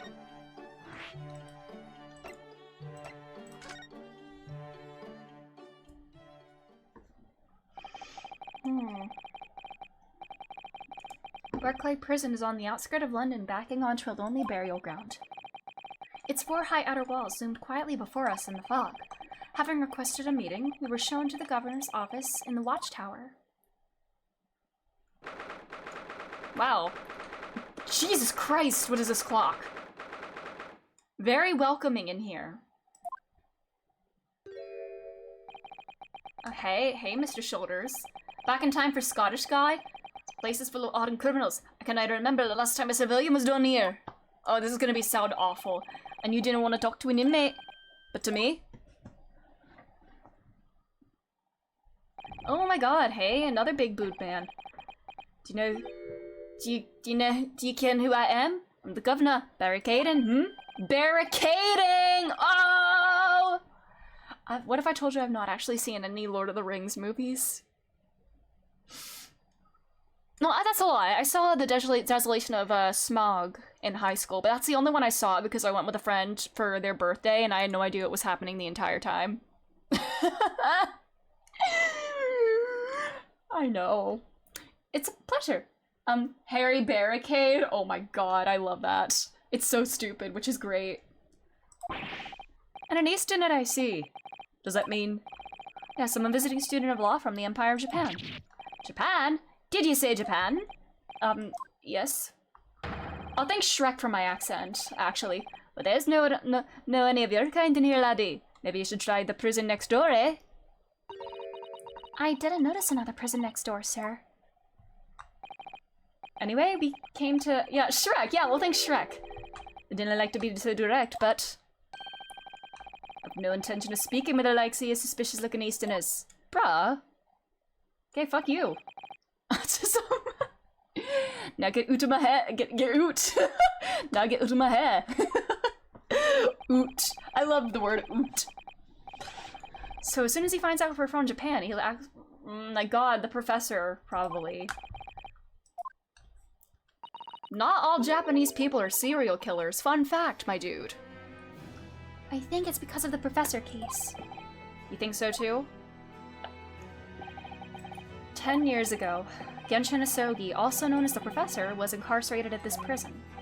And then, after his execution, he apparently re-emerged from his grave in the cemetery behind the prison. Imagine You're sniffing around about that case, aren't you? He's talking like the Canadian judge! Oh my god, just like Canadian judge who said a boot in Bridge to Turnabout. Your agents are part of the Professor's great web, no doubt. Not at all, we're just getting going with you before I punch your lights out. We're going! Oh my god, bro! Clearly the ghosts of that killer still haunt this place. We're not gonna get anywhere here. Unless we can somehow prove to this man that there's nothing suspicious about us. Sharks VA is Canadian, so it works! Today I learned Mike Myers is Canadian. I did not know that. Governor Kaiden. Or Kaiden. What are you thinking, Mrs. Sato? I feel sure that name came up in conversation recently somewhere. Yeah, it was mentioned, didn't Enoch mention that in the trial? Somebody mentioned him.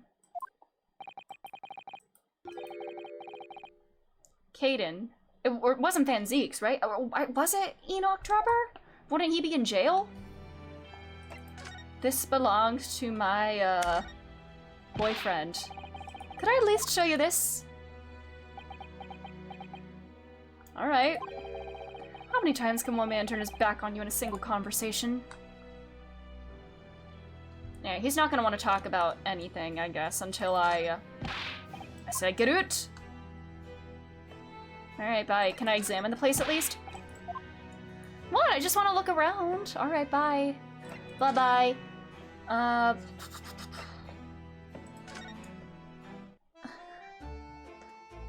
Hey, Daddy! That's Professor Mikotoba over there. Oh, hello, you two! I was just taking a moment to catch up on the world now that I've unpacked. But where's Judge Jigoku? Yes, he's not in the relaxing sort. He's taken himself off to pay his respects to all the legal bigwigs. Having only just arrived in the country today? Goodness, he is full of energy. He's reading the news! You're the pussy face in the world! Yeah! Professor, you mentioned something before about how you'd known the prison governor of Barclay Prison. Oh, Governor Kaiden. Kaiden! So it is the same man. Father, we must speak with the governor. But he refused to talk to us. He said we were suspicious Easterners. Well, I'm sure if I accompanied you, it'd be a very different story.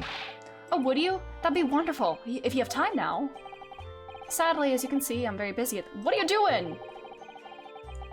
Yeah, what are you doing, buddy? Now, I have a rather lot to prepare for tomorrow, you know. Oh, sorry. I didn't say that out loud, did I? You absolutely did. You Mikotobas are alarmingly good at reading people's thoughts.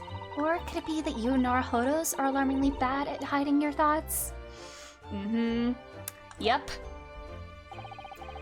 Let's not fall out now. I have an idea. My wife is back! He's here! Oh, is it like a signature, like a permit? Here's a letter of introduction for you. Hopefully when he sees my name, he'll change his tune. Thank you. Nice. Good luck then. Thanks, Daddy!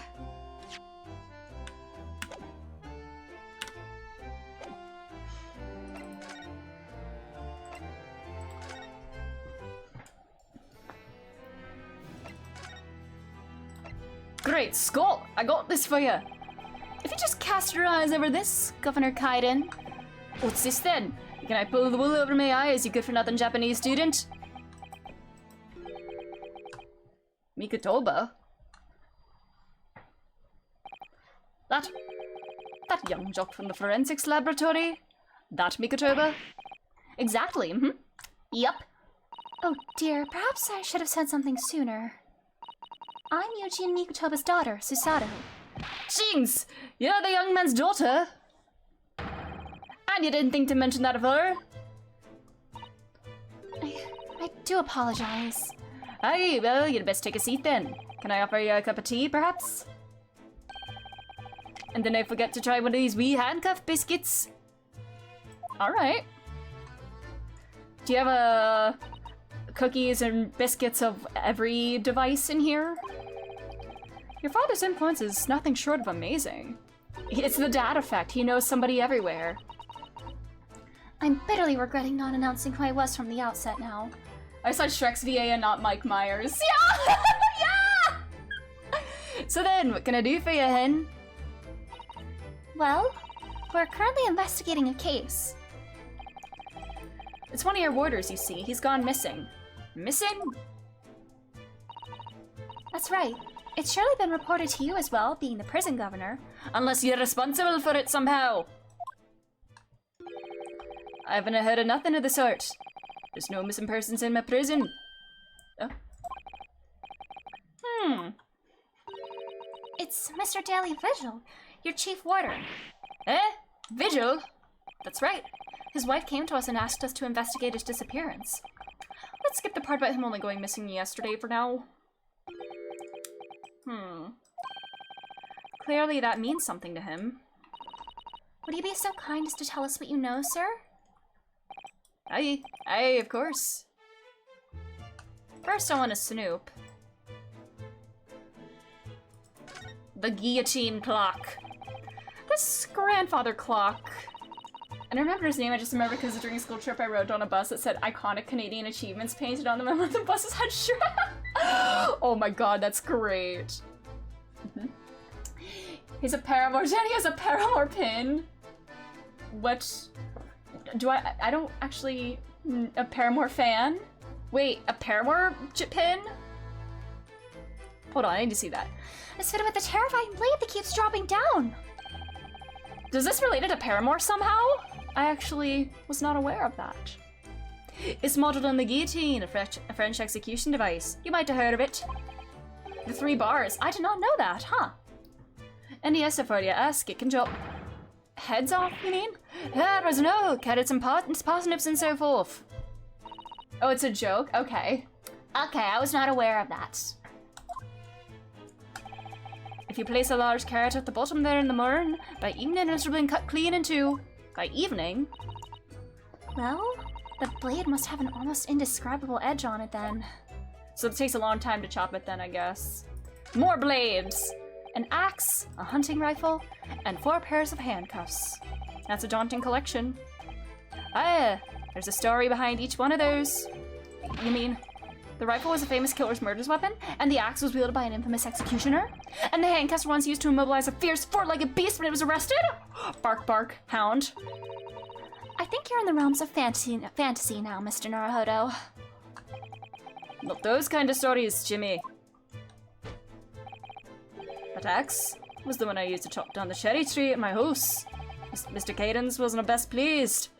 Ooh, slicking his hair back? And the cuffs on the left are the ones I caught me first burglar with back when I was a bobby. The stories were a little different to those you imagined, I think, weren't they? Yes, to my relief, and in some small way, my disappointment. Oh, for the family? I suppose these are all former governors of Barclay Prison, are they? Either that or former inmates who the governor has sent to the gallows. Oh dear. They all have such severe expressions, I really couldn't deny either possibility. Especially the one on the extreme right. His expression goes beyond severe into a whole new territory. That one's me. Ah! I'm terribly sorry, sir. Is it a prerequisite of the job, perhaps? Having a severe expression, I mean? Of course it's not, although it is taken into consideration. Burb! I don't never expected to find a parrot in a prison. Are we gonna put it on the witness stand? If this parrot does not go on the witness stand, I will be disappointed. Must be the governor's pet. Given where we are, it's hard not to see the poor creature as a prisoner. Let me out! Didn't kill me! Oh, jeez. Has the bird learnt to mimic the plaintive cries of the inmates in the cells? Oh no! He was one of 3 siblings, you see. He still calls out the names of his 2 brothers like that all the time. So let me out and do not kill me. Do not kill me. What's this one's name then? Let me out! Do not kill me! Aye, aye. I hear you, laddie. You want to dinner? Didn't I do it? Och no. Is that how do you pronounce that? Och no, och no. You want to dinner? Didn't I do it?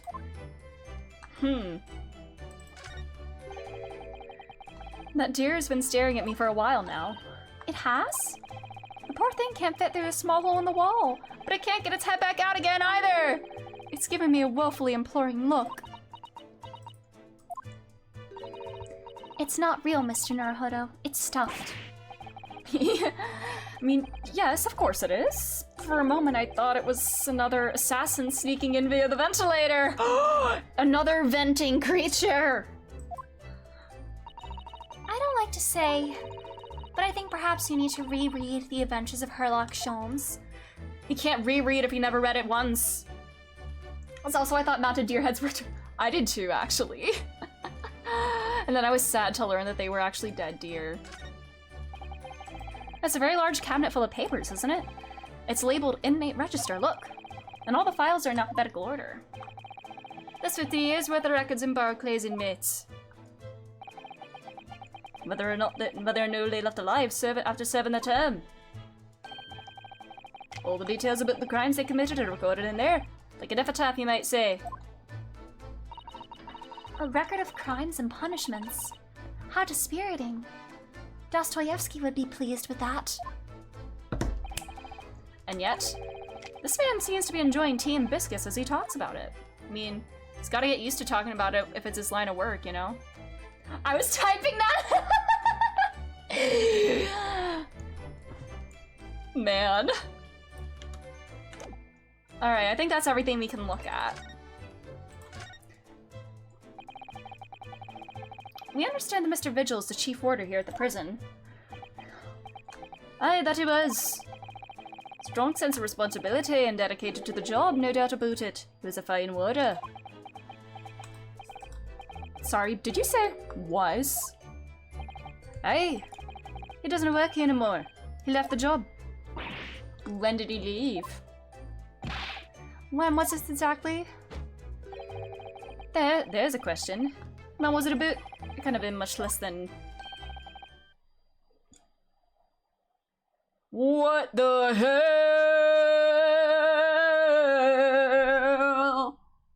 Oh, Evie. What the hell, Evie? Evie, what are you doing? Evie, what the hell? Who's your husband then? What the f- 10 years ago counter. We do need a counter for that now. What? 10 years ago? He stopped working here 10 years ago? Aye, as I mind it. Do you know, I haven't heard the fella's name in all that time. That's a worry if he's gone missing though. Well, Mrs. Vigil made no mention of it.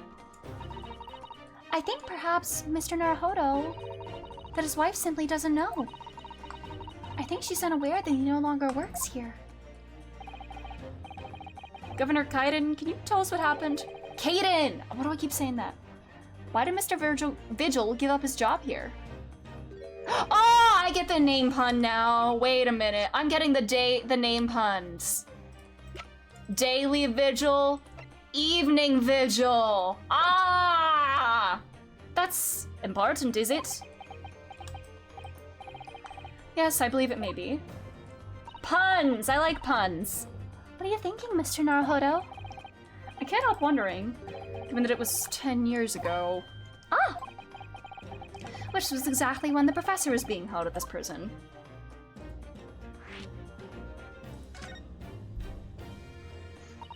Was he responsible for overseeing the execution then?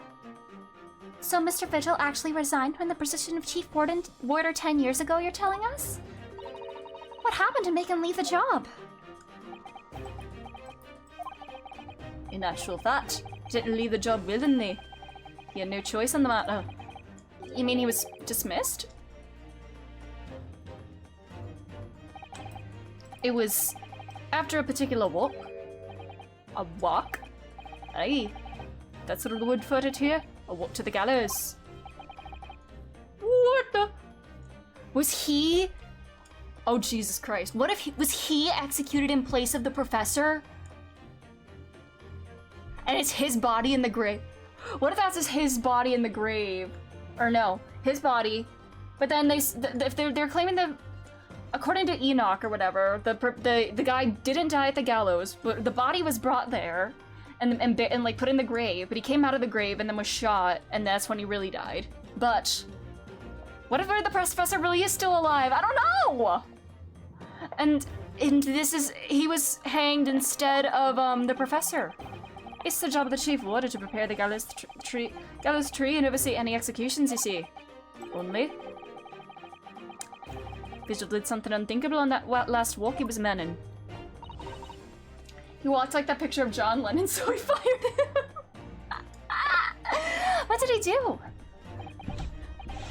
I'm sorry, but I cannot reveal that information. But I can tell you that it's very rare for a chief warder to be relieved of his post.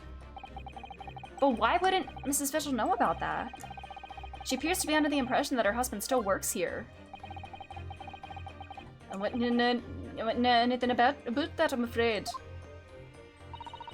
Can you perhaps answer one more question about the circumstances of his dismissal? And what would that be in? That last execution that Mr. Vigil was responsible for overseeing? Was it, by any chance, the professor's? My thoughts exactly.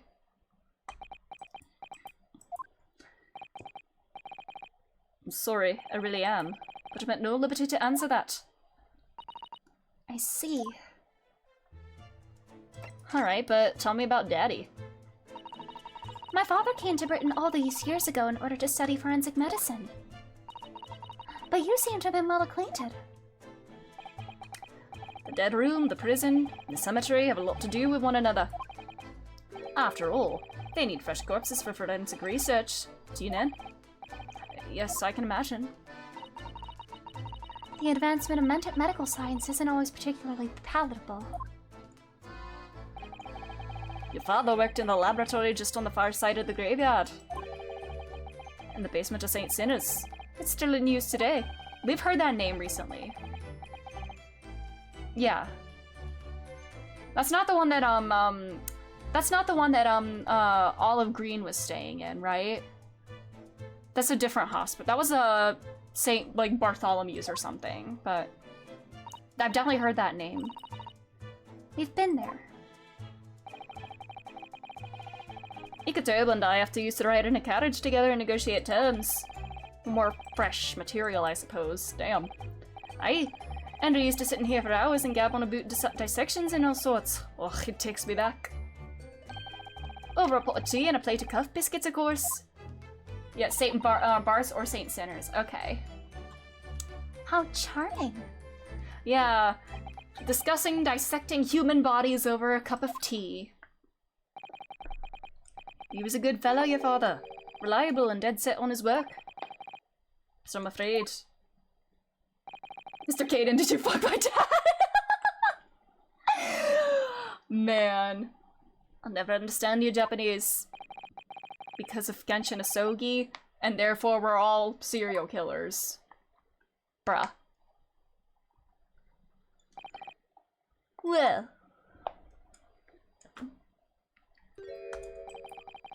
I can tell you anything else. Thank you so much for your time, Governor. Eugene Mikachova batting his eyelashes at this dude. Come on, Berry, I need another corpse. Man. Moment to fire your way in. Ooh. I'm sure I'd have it in here somewhere.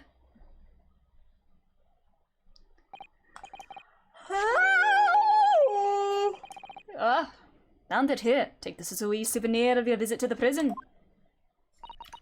What is it? That's Vigil's dismissal notice. Are you sure? Aye, it's no trouble at all. It's no the original, mind. Thank you very much, Governor Caden. Well, in return. Do me a favor and never come back here. That case is closed. Alrighty. Well, I think we ought to return to Baker Street for the time being. I agree. We need to report back to Mr. Shons with what we found out about Mr. Vigil.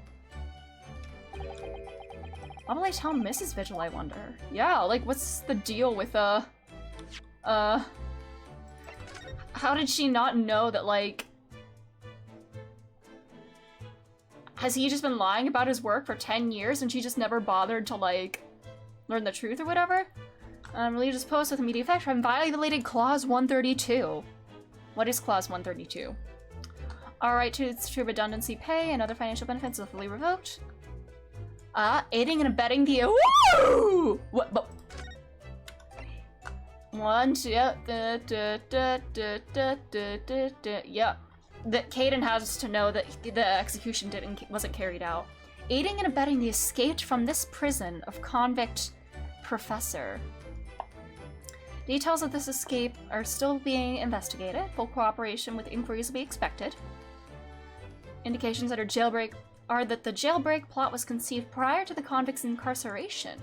It's believed that the conflict engaged in some form of negotiation with the prison staff in order to secure assistance. Full disclosure of information regarding these negotiations will be demanded. Interesting. Oh my god, I just saw I dropped a bunch of frames there. I don't know what just happened. I'm so sorry. I don't know why I did that. What the hell? What just happened? I'm so sorry. I don't know why it just died like that for a second. Because I just saw suddenly I dropped a bunch of frames. I don't know what happened. I'm so sorry. I don't know why it's doing that.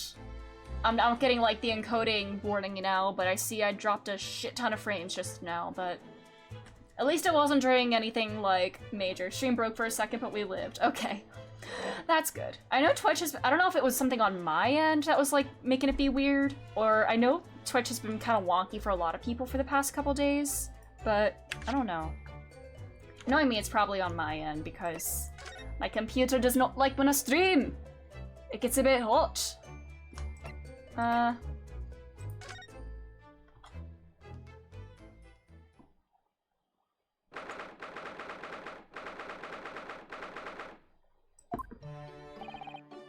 We're back! Honey, I'm home!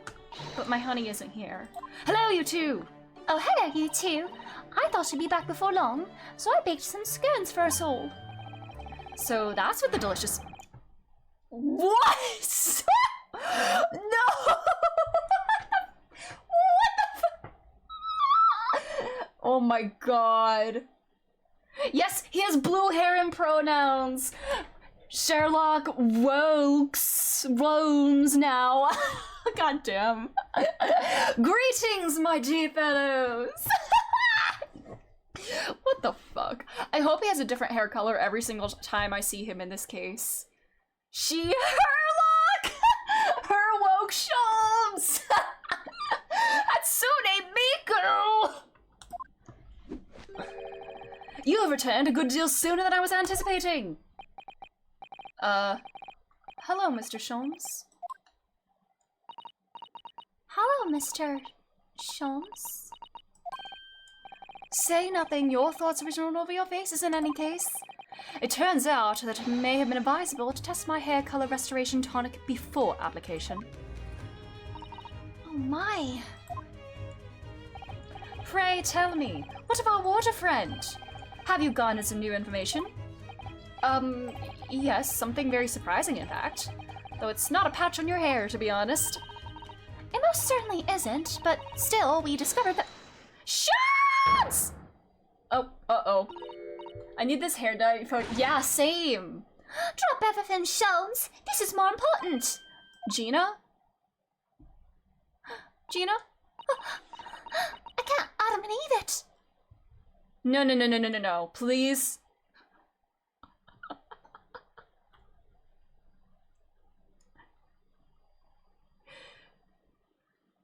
For the love of God. If Gregsy is fucking dead.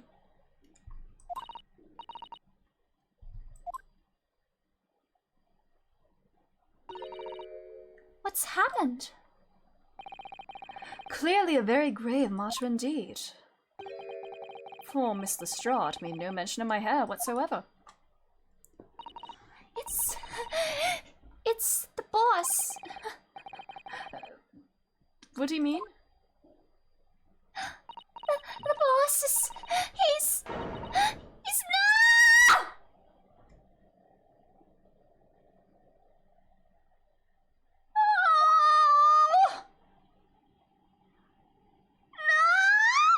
Are you okay, Gina? You didn't even mention you didn't even make fun of my hair. Yeah, like, okay.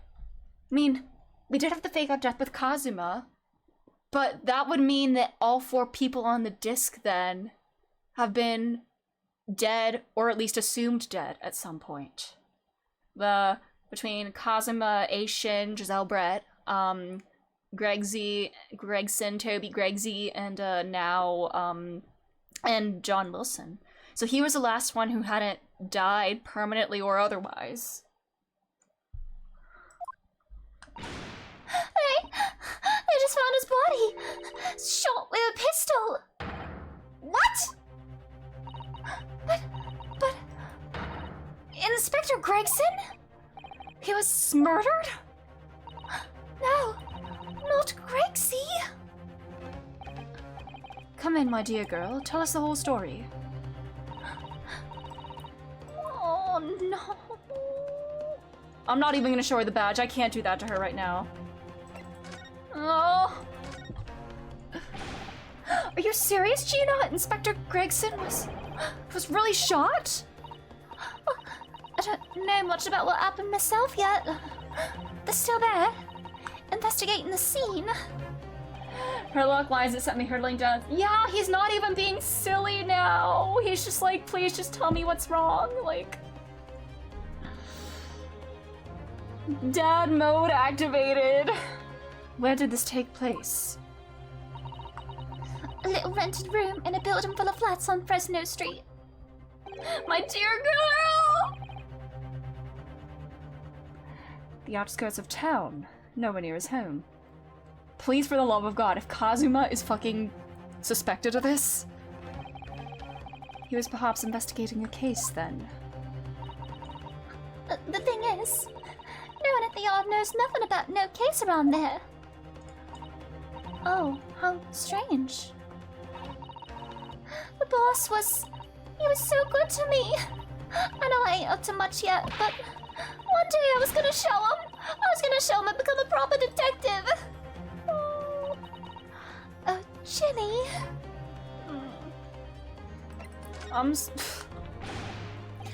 Who did this? Do you have any idea who the culprit is? They got him already. I swear to God, if it's fucking Kazuma. They caught the shooter so soon? A witness reported something was going on, and the boys got straight down there and took care of him. What awful person did this? I still can't believe it myself. I'm gonna throw up. If it's him, I'm gonna throw up. It was the Reaper.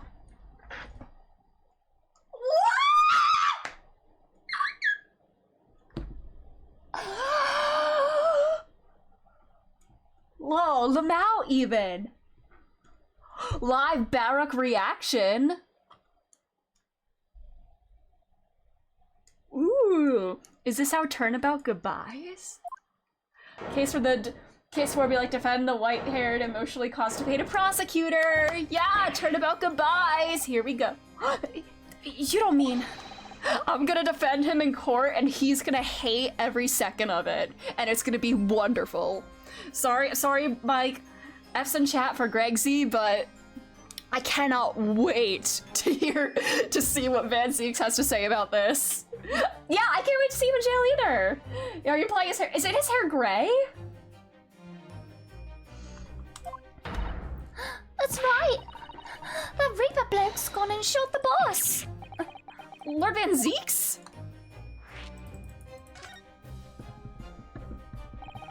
See, I was like, it's lavender.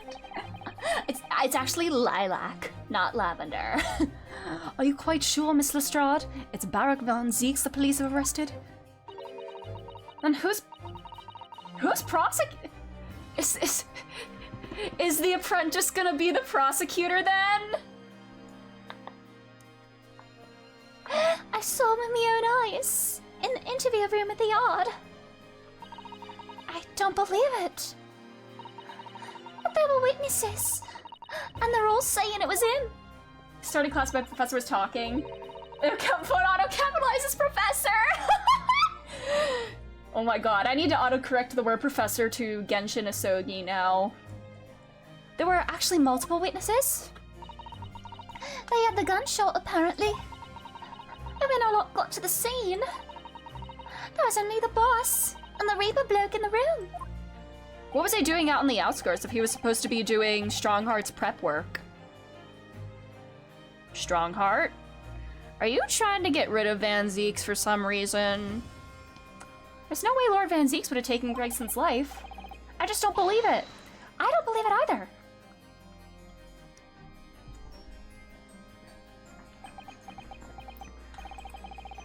Thank you for informing us, Miss Lestrade. This really is most terrible news. I'm dreadfully sorry. What are you saying sorry for? You didn't do nothing. Ah, no! Well, anyway, I'm taking a cab over to the scene right now. Please come and all, as soon as you can. You've got to help. God damn it. It's a detective's lot to appear whenever some sinister plot is unfolded. Little wonder we all look haggard. Sometimes these things are almost too much for the nerves. Mr. Shawns? What use is there in being a great detective if I fail to see something like this coming? Oh, he's really upset. How could I let this happen to Gregson? To Gregson? Oh. Mr. Naruhodo, I shall leave at once to begin my investigations. Of course, he's taken this so seriously. Like, no shenanigans at all. It would be helpful if you could talk to Mr. Reaper and see what you can glean. I'm sure you were intending to do so anyway. Until later, then. Inspector Gregson, dead, and Lord Van Zeek's arrested. Runo, Susie! I've called you a handsome. It's waiting outside. Thanks, Iris. Shall we, Miss Susato? Yes. Hold on, first. The bullets up there, the bullet holes. I just noticed those on the as the camera panned over there, because he pew-pews into the wall for fun. But yeah, he is so upset, and that really hurts.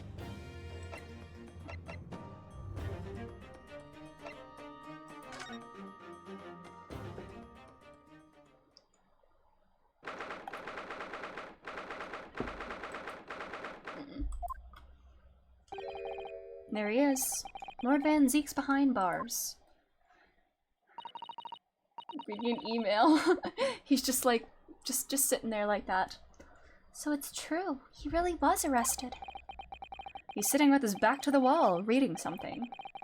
I don't think he's noticed us. Lord Van Zeek's? So you've come to laugh at the fallen attorney? Then laugh! Fancy meeting you here. The last place on Earth I'd like to be, with the last person on Earth I'd like to see. Alright, little rhymester. I couldn't very well not come. We heard what happened. That Inspector Gregson was... Go home. This has nothing to do with you. Turn it back up. He's doing a squat so he can see through the gap. Yeah? Oh yeah, because he's so tall. Yeah. And like Soseki was like all short and everything, and he could like, yeah. Forgive me, Lord Van Zeeks, but I must disagree. Inspector Gregson was very helpful to us on a number of occasions. We're indebted to him. At the very least, we owe it to him to find out the truth about his death. You must help with our investigation, please. I know he is in his little box. There's really nothing I can tell you. We were just reading at the back of the cell there. Was it something related to the case? The Yard isn't quite so cavalier with its information as to share case details with the suspect. This is a letter from an old acquaintance. Oh, who might that be? Someone you know, as it happens. Albert Harebrain. I think he's more than an acquaintance to you, buddy. Aw, you're reading over your beloved's letter. Yeah, reading love letters! He's in gay loser jail! Reading love letters from his boyfriend. They went to the same university, yeah. And I would like to read my correspondence in peace. So let's get this over with, shall we? What is it you want to know? Strange. I mean, let's face it, Lord Van Zeeks never minces his words. But they seem to have less bite than usual somehow. Is he just accepting his fate here? Hey, this belongs to your apprentice, or belonged. It's mine now. I think you know what this is worn by people in my country to show their defense lawyers, don't you? And I think you know that I believed you to be merely playing at the lawyer craft, initially. But it would seem your armband may actually imply some dormant talent after all. Aw, was that he's complimenting me. He was really come to respect me. Let's hope you wake up soon. I was clearly daydreaming. Does he not want me in the rudest compliment ever? Yep. Man. Do you know this man? What's that? Oh no. Okay. It's a serious crime for the defense to attempt to extract information from the prosecution. You're not the you can't prosecute yourself, buddy. Like, you're the defendant here.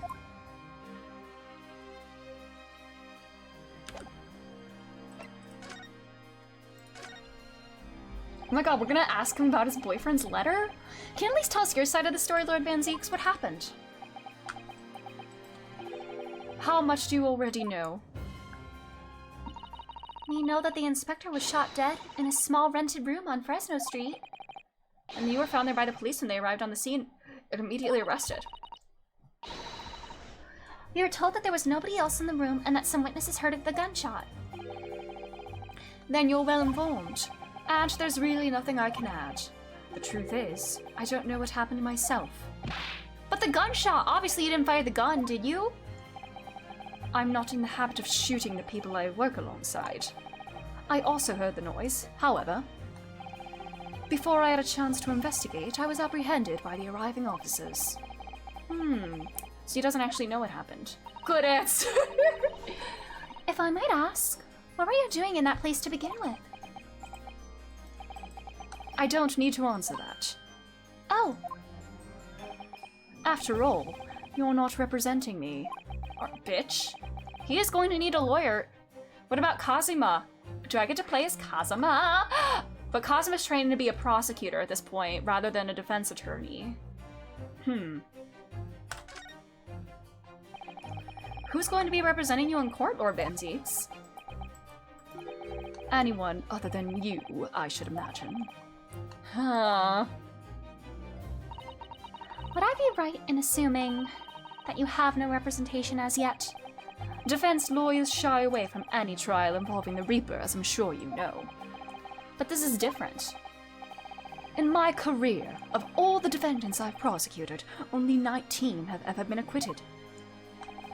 Of them, 16 subsequently died in mysterious circumstances. Questions will be asked now. Surely not. I assure you, no defense lawyer will want to touch me with the end of a barge pole. But you didn't actually have anything to do with those people's deaths, did you? What if I want to defend you? It's been 10 years now that I've been known as the Reaper of the Bailey. Believe me, nobody wants to know the true identity of this killer more than I. However, it seems things may come to a head before I have the chance to uncover the truth about that. What does he mean? You think you're gonna be executed for this and found guilty? Oh yeah, tell me about your boyfriend's letter. Let's pry. After the letter, Professor Harebrained was supposed to go straight back to Germany, I thought.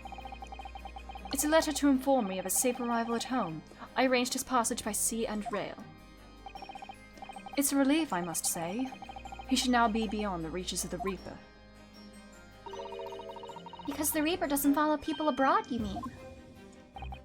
Yes, so it seems. Your stooped little Nikonese friend, for example. You told me he was keeping well in Japan when I inquired the other day. Yes, that's right. He's an author now, happily working in Tokyo. So Professor Harebrained is safely back in Germany now. He is. And what about Gina? She was supposed to go to France with Gregson, but I guess that's not happening now. So she's still gonna be in the country. So it appears our conversation has run dry. There was a 2-second silence, that's all. Well, in any event, if you'll excuse me now, I wouldn't like to detain you. I was wondering, Lord Van Zeeks, if you'd like, I'd be happy to advocate for you. You trust me, do you? Yes. I've heard you speak many times in court. I've seen how you treat people. So I'm quite sure that you would never have taken another's life. It's just, my feelings can't be used as evidence in a court of law, sadly. It's a very gracious offer. However, I trust no one. Alright, Edgelord. I trust no one! Not the police, not the judiciary, and not you Nipponese. But Please. Are you gonna try to represent yourself? I have no intention of engaging your services. Almost based. Almost based, except for that last comment.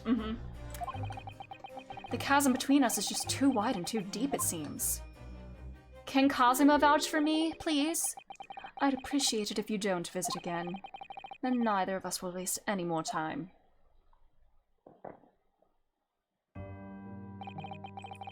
Perhaps we need to dig a little deeper and find out more about Lord Van Zieks and what happened to Inspector Gregson.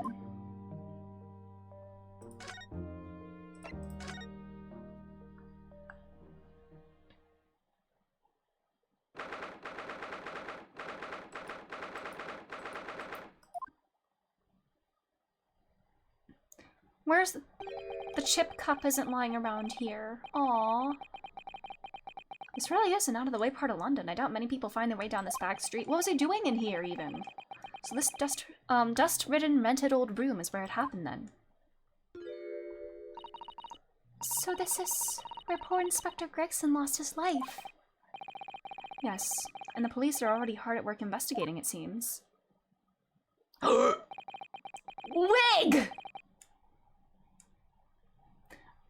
Oh my god, was Gregsy wearing the red wig? I don't see Mr. Sholmes anywhere, though. Perhaps some investigations have taken him elsewhere. Boy, what do you think you're doing there? Every one of them drawers has got to be taken right out so you can look underneath and all. I want the space above the ceiling checked, and don't forget to look inside the chimney stack too. Blimey, ain't you lot never gone using hours looking for gonna go over your hours looking for a dough when your owners are out of town? Jeez. I can't read. Oh my god! She's really taking charge here! Oh, so you turned up at last. Mind you, I ain't been here long myself. Hello again, Gina. Sholmes has only just left. You're lucky you missed that. You weren't prancing around in here pointing at stuff and flicking that at of ears and just scarped. Her hat has a bow on it. Oh, it does? Aww! He's finished investigating already? Yeah, he didn't stop to say nothing to no one, not even me. Gina, would you mind if we investigated too? Listen, Odo. You're a lawyer, right? Yes. Why? Well, you're not thinking of trying to help that Reaper bloke, are you? She really believes she did it then, huh? She's never gonna forget, yeah. That trial will haunt her forever. Gina, if you don't mind me saying, if Lord Van Zieks really is responsible for this crime, he will be duly and fairly judged in court. I suppose you're right, yeah. Go on then, Odo, get investigating. I want to know the truth about what really happened here. Thank you, Gina. This belongs to my boyfriend. My defense lawyer. And it's the same badge thing. Aww. Inspector Lestrade. Ace Attorney. You call me the Ace Attorney.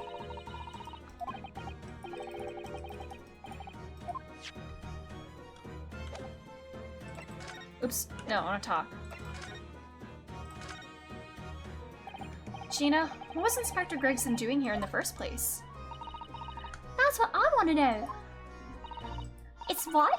Half a year since I got out of the clink? That's when I decided to give up my diving and become a detective instead. Oh yes, Mr. Sholmes twisted the inspector's arm to agree to take you on as his apprentice, didn't he? Something like that, I think. Anyway, the point is, I didn't really know much about the boss till then. But it turns out, he's a bit of a legend at the yard. Goodness, really? They say he managed to solve some really tricky case, just like that. Yep, and ever since then, he's started going out on all sorts of investigations, but always on his own. No one else at the yard even knows what half the cases he's working on are, apparently. That's not how it's supposed to work, is it? So what was the legendary inspector doing in a dingy little room like this?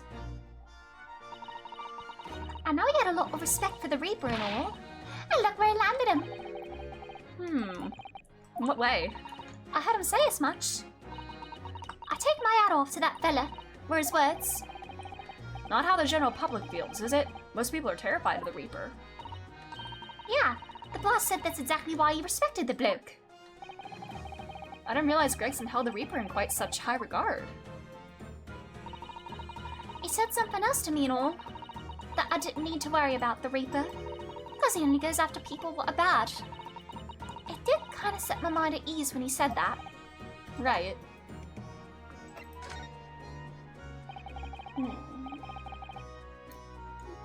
Does anyone live here? Apparently it's been rented by some cove called Hugh Boone. Hugh Boone. You Boone. Hugh Boone. It's a sort of here today, gone tomorrow name, that, isn't it? A pseudonym? Yeah, it's what we call an unidentified person. We haven't been able to get in touch with them. So it's like a John Doe. Well, Judging from appearances, I'd have to say this place hasn't been lived in for a long time. Also an Arthur Conan Doyle. Ooh, nice. right. All the lads from the yard piled down to get stuck into the investigation. There's so little here, no one knew what to do with themselves. Guy holding in cough image. I do wonder.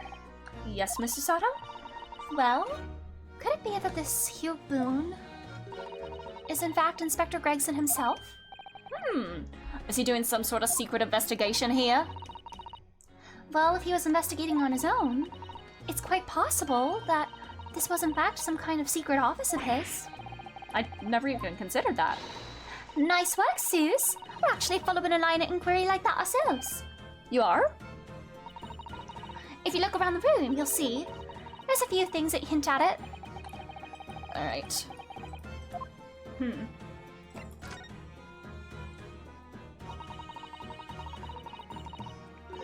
I see, that's where the poor inspector was found over there. Suze! Yeah, that's right. They said it was a single bullet what did him in. Apparently, the bullet went right through him and struck the candle tree on the wall. It's blown one of the candles apart completely. And the gun used is there on the floor. It's the Reaper's in it, no denying that. Really? How do you know that? Take it easy. I don't know what to do with myself when you stare at me with them big wide eyes. And stop staring at me with them big ol' eyes! I'm only saying what I heard. I don't know much about guns myself. Well, there's some big-winged lawman or whatever who said so. Why don't you ask him? Bigwig lawman. Anyway, Fresno Street runs along under that window there.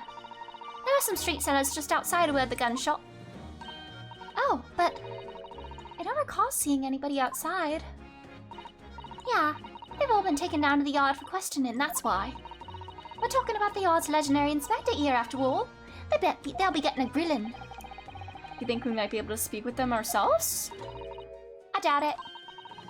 The lads at the yard will just want to know what you're snooping for, and you'll be up for a grilling and all. So we can't interview the witnesses then. Shame. Alrighty. Let's look around. Who's this? Is this that Evie? Oh, it's a photograph stand. I suppose it must be a picture of one of Inspector Gregson's family members. Is it frickin' Evie? From a distance it kinda looked like her. Your eyes look like they're about to pop out of your head. They are! Look! Mr. Naruhodo, quickly! It is her. Damn.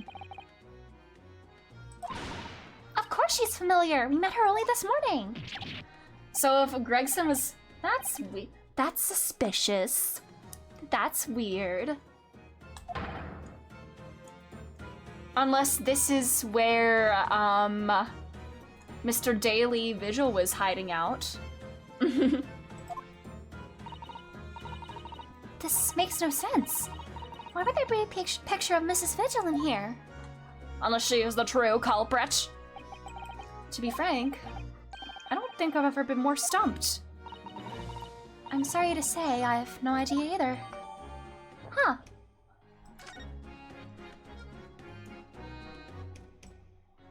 I'll look at all the evidence in closer detail when I get it all. This looks like some sort of notice board or something. And that's absolutely covered in scraps of paper. Mr. Naruhodo, look! This, you mean? It's an autopsy report, isn't it? And these are case notes here, and details of prison inmates. All sort of documents that only a detective can normally acquire. What on earth went on in this room? Some old newspaper cuttings. Ah! And this one here. The advertisement for the Red-Headed League. But why? What's that doing in here?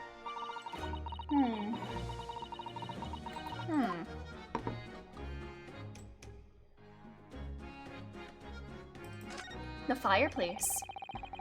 An empty fireplace makes a room feel even colder than it would be otherwise, doesn't it? It's thick with dust, look. I think it would be fair to say it hasn't been used in a very long time. In other words, whoever lived in this room must have been extremely hardy in cold weather. Or nobody lived here at all and merely visited when the occasion arose. I wouldn't like to say which is more likely. No, that's right, it's one or the other. Hi, dude. Excuse me. Oh, Inspector. Oh, sir. They're still answering to Inspector. Aww. Aww.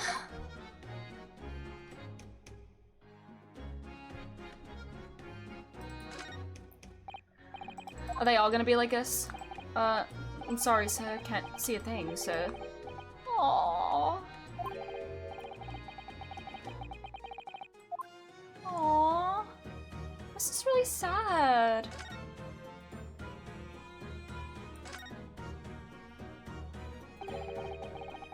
The top one of the candles in this candle holder has been completely blown off. Yes, there's wax spatter on the wall behind, look. I suppose if a bullet had hit it. It does seem likely that the bullet hit the candle, having first passed through the inspector's body. Ugh. Now that wax on the wall looks like blood to me.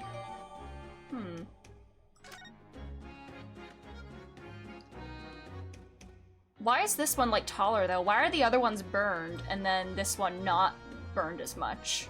That's kind of odd. Hi, are you also sad? You're looking down on us from the great beyond, Inspector. Don't worry. Aww. This is really sad. That's the one they're saying the bullet hit.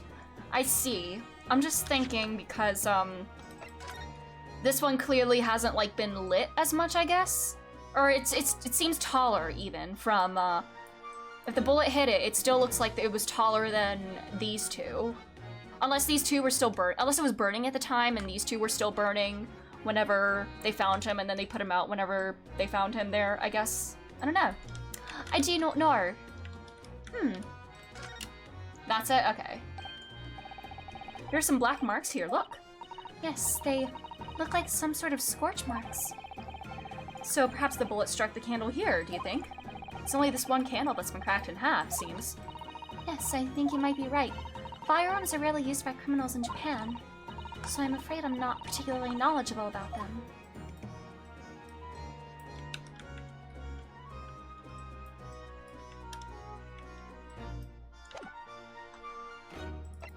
This is... Wig! Ever since we came in here, I can't take my eyes off this thing. Oh!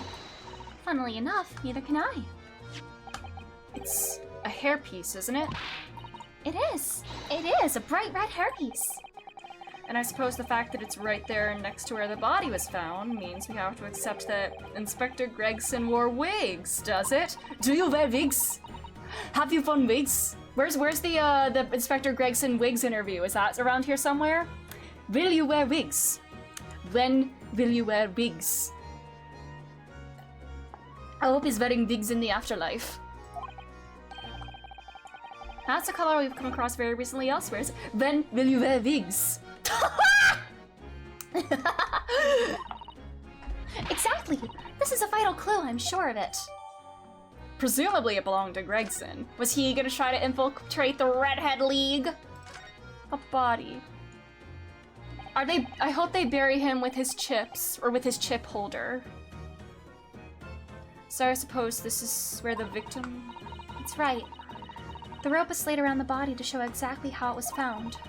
poor Inspector Gregson himself had already been taken away.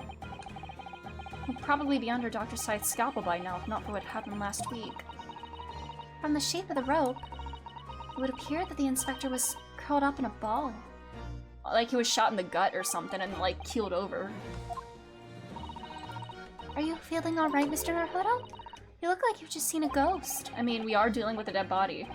I'll back my autistic crime scene knowledge. Feel free to share it! Especially with that bloodstain next to it, yeah. Oh, I do understand. In some ways, what we picture in our minds can be even worse than reality.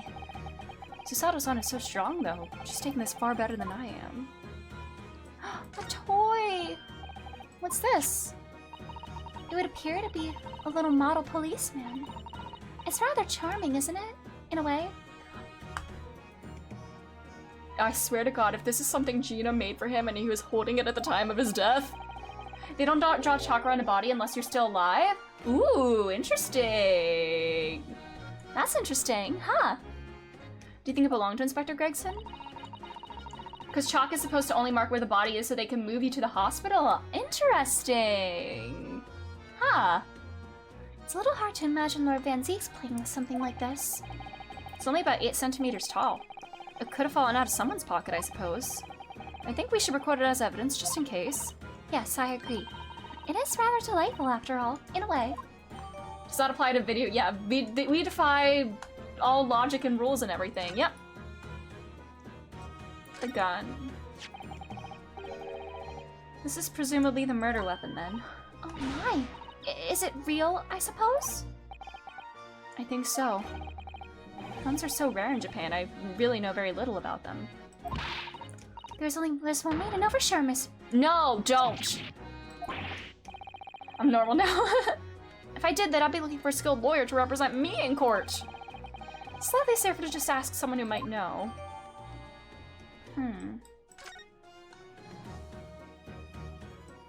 The windows are boarded up.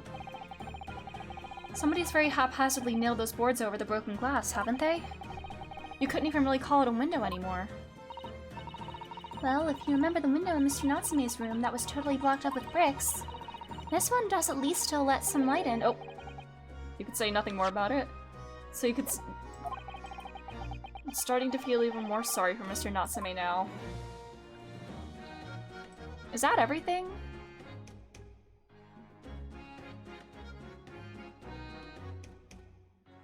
Do I need to show some of this stuff to Gina, maybe? I think that's everything on this side. Everything here. Door.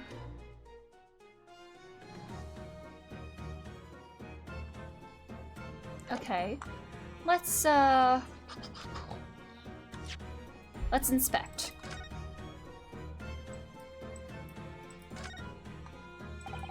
I've always wondered what the underside of a hairpiece looks like. That doesn't surprise me at all, Mr. Naruhodo. You always want to see what lies beneath, don't you? I'm not sure that's quite how I'd put it. You must have to use lots of birdline to keep it in place on your head. So it doesn't get blown off in a gust of wind, I mean. That might be a little inconvenient when you wanted to take it off again, don't you think?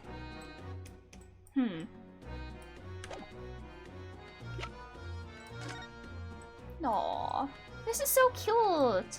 It's just a little guy. The helmet of this charming policeman appears to be a little worse for wear.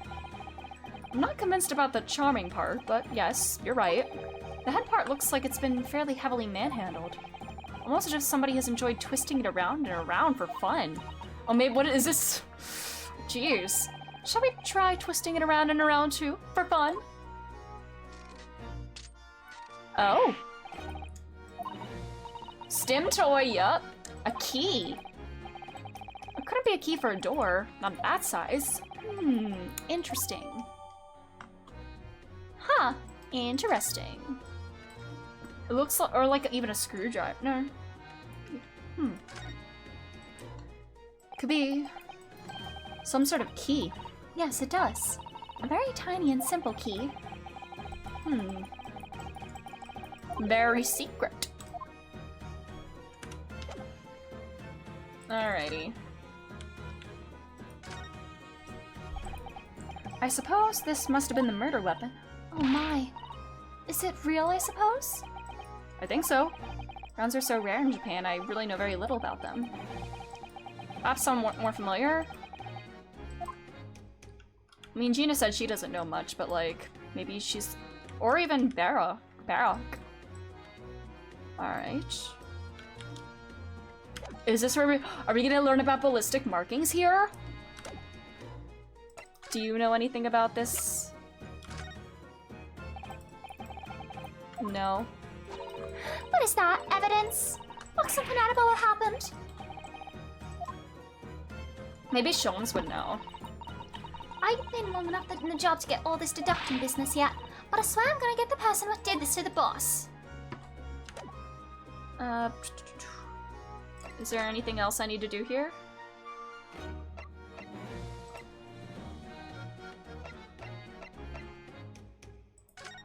Sholmes isn't gonna be here, is he? Yeah, I didn't think.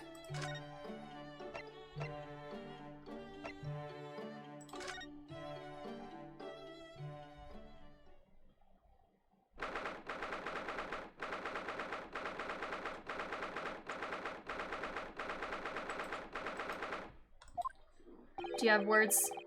You've made good time. I took an express train back to... Is it him? Is it him? Is it him? I can hear Lord Strongheart. Can you? Yes, it sounds as though he's talking to someone. Yes!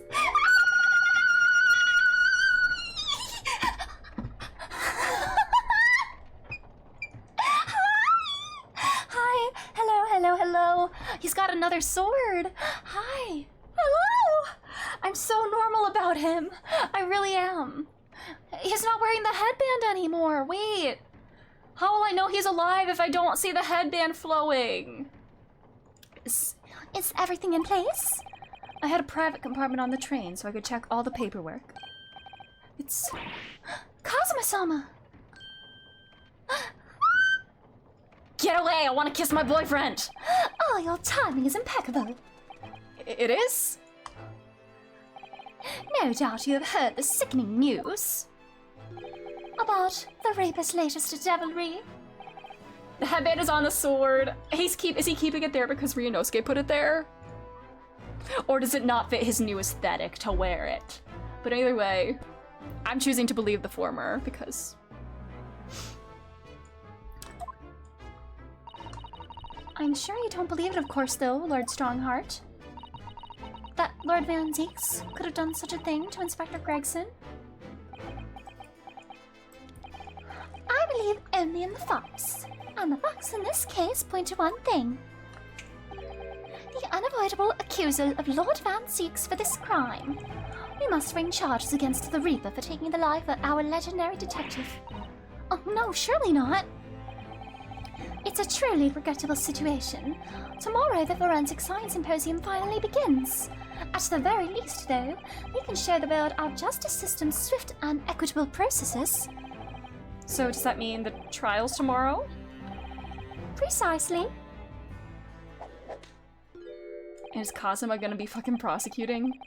This is a fine opportunity for introductions. Hey, baby girl! It's so weird seeing your forehead. Hi. Does that mean I can give it a little smoochy now? Can I kiss your forehead now? Aww. He's so girlfriend and look at the muscle definition. His hair is longer. Yeah, it's like in his eyes almost. We got some muscle. He's quite toned. Van Zeeks has really been like working him out. But like, and the boobs and everything, like. You think he's pretty without the headband? You know what? I think it's gonna take some getting used to, I feel, but Kazuma. Ah, but of course! You're already acquainted, aren't you? Mr. Asogi here will be present at tomorrow's proceedings. Is he prosecuting? Are we gonna be up against him? Oh my god. Oh my wait. He's standing on a box. He's only 5'9" and Strongheart is 6'5". Oh my god, I love that. So we're gonna be up against him in cart.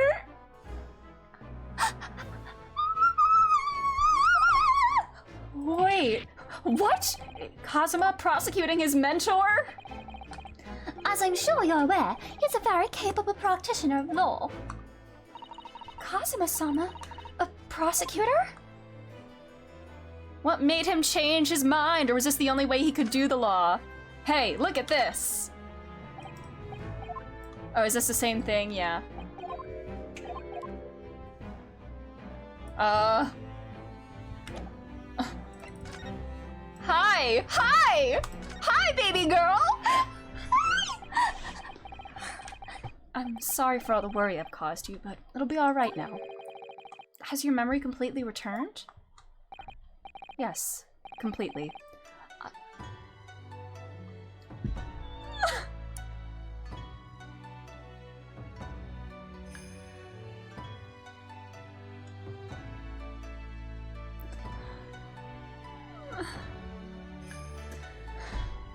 He's really back.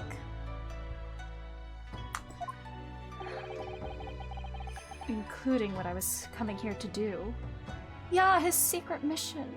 Probably relating to the professor somehow. Right. Kazuma-sama. I can't tell you how happy I am to see you alive and well like this. But how did you come to be here in London when you were suffering from amnesia? It was the voice. The voices! This past year, I've been hearing it in my head constantly, saying the same thing over and over. Go to London. That is where your destiny awaits. That's what somebody said to him. Wasn't it that like what Mikotoba or somebody said to him? That voice is me when Kazuma.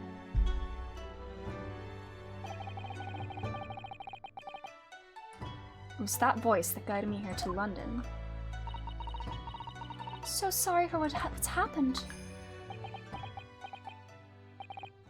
Anyway, my memories might have returned to me, but there's something that won't return to the way it was before. Me when Cosmo, yeah. I'm a prosecutor now, so I'm sure our paths will cross. This isn't a breakup. You're not breaking up with me, right? You better not be breaking up with me.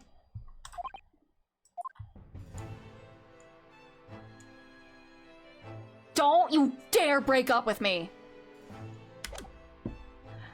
And in fact, you know what? You being a prosecutor actually makes this relationship even better, because prosecutor, defense attorney relationships are a big thing in this series, you know, with Wrightworth, Clopalo, you know?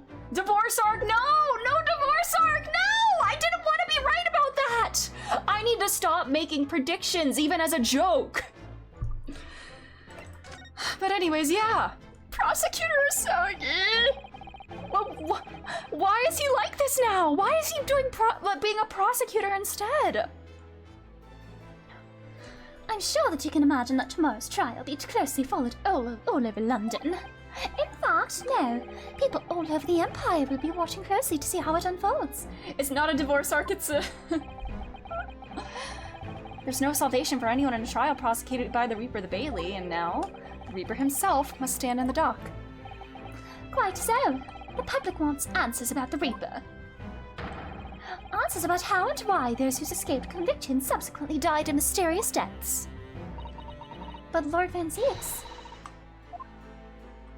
Automod! Okay, Automod. Automod. Okay, that was allowed. That was allowed. Yeah, it said it said massive cunt was not permitted, but I'll have to change Automod settings. I might have to relax Automod a little bit, actually. But yeah. My homoerotic friend / rival dies but comes back in subtly a massive bitch that slays massive cunt.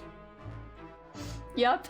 This is if I had a nickel for every game that I played in the past year where that happened, I'd have 3 nickels! Yeah, and there's... He's kind of a fusion. This outfit is a fusion between the other two. I guess. Anyways. Zero investigation of innocence. That's certainly true. Using expletives is gay culture. It really is, yeah. Ah. No, tomorrow's trial will mark the start of a new chapter in our country's great judicial history. Do you want to get rid of the Reaper of the Bailey? Is that it? You want him gone somehow? So Cosmo will be prosecuting tomorrow. That's right. But he's a defense lawyer, Lord Strongheart. Accomplished young law practitioners cannot pick and choose their roles. Bro is literally training. Remember when I said there was a pipeline from Akechi to a character in this game? And I have fallen right down that pipeline. Yeah!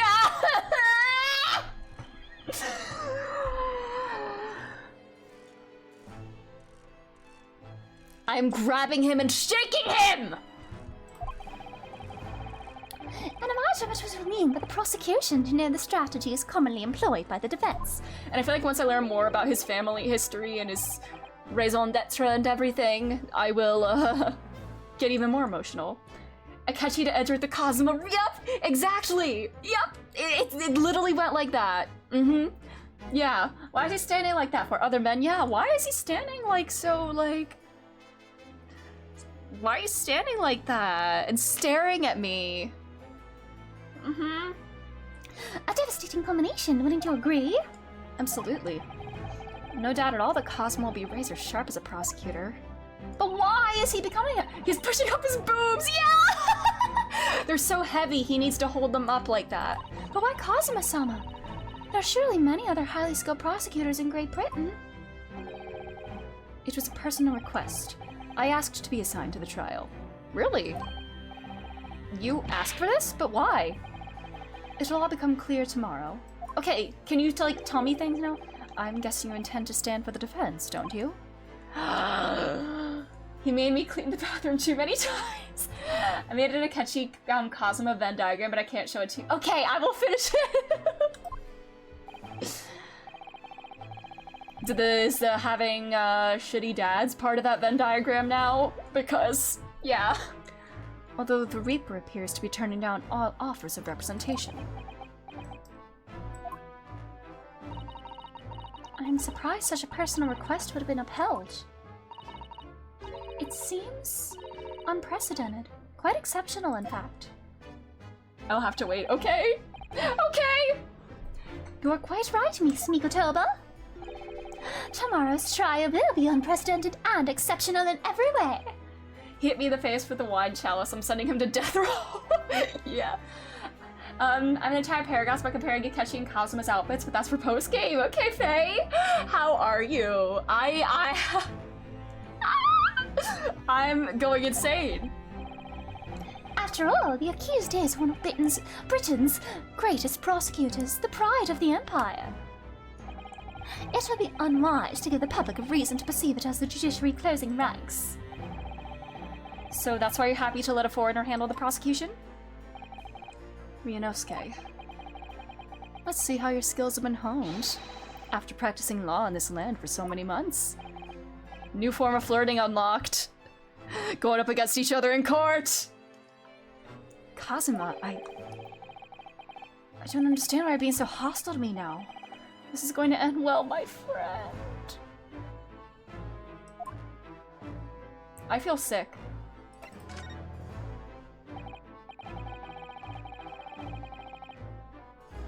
There he is, yep, bitchier and cuntier.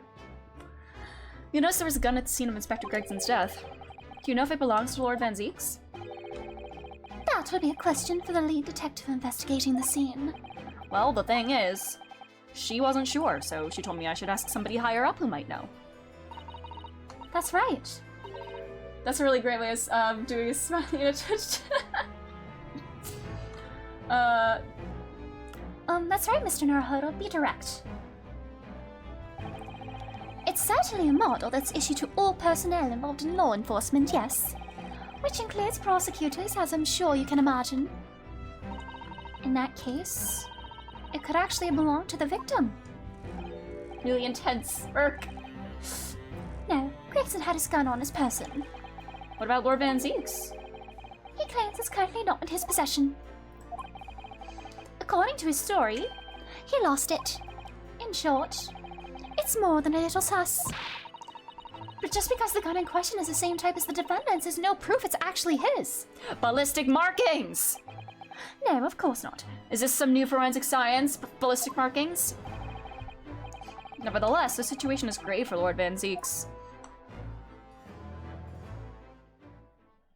No, baby girl's gone! Doesn't look like we're gonna glean much more here. Well, thank you very much, Lord Strongheart. Remember, tomorrow's trial will go down in our Empire's history. There's much you could learn from the public gallery. Well, I'm gonna be defending. Sorry to have taken up so much of your time. We'll see ourselves out. Hold it!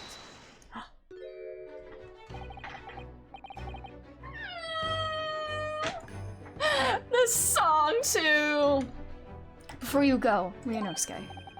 What is it, Kazuma? I just wanted to thank you. Kazuma-sama, what? You took my determination to heart and brought it with you over the ocean in my stead. And you carried out my role to perfection. You always were intent on studying British law in order to change our own justice system. It was your dream, and Mr. Naruhodo didn't want that to die with you.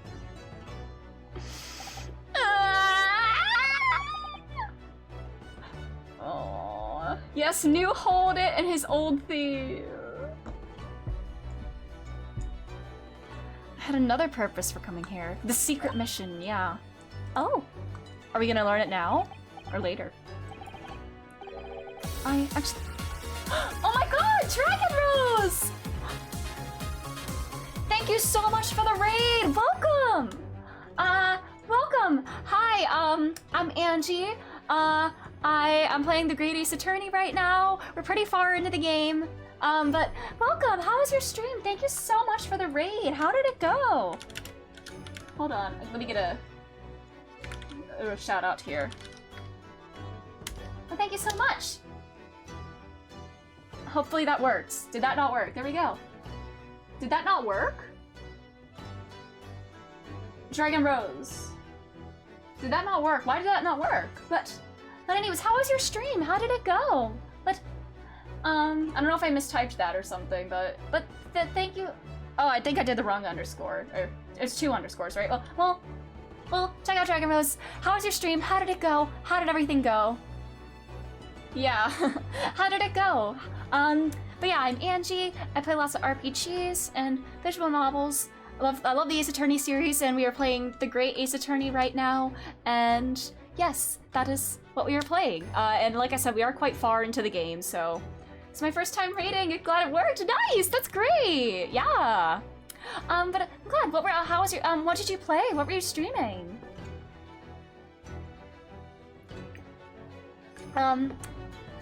But yeah, I'm glad to hear it went well. That's so cool. The first raid is always really exciting, yeah. You're playing Baldur's Gate? I love Baldur's Gate. What part are you at? I'm in Act 3, in my solo playthrough. I made like 5 different tabs and played through Act 1 like multiple different times. Rawr. Oh, thank you for I can see it. Thank you so much for the follow. But thank you. Yeah, in my Baldur's Gate playthrough, I'm in Act 3. I'm determined to finish one playthrough before starting another one, but I also really want to start a Dark Urge playthrough too. But yeah, my characters are. You're still at Act 1 in the Goblin Camp. Ooh, exciting. What class are you and everything? What character did you make? It's so fun. It's such a fun game. I want to replay it like as soon as I'm done with it, but. I'm hoping you're enjoying it very much.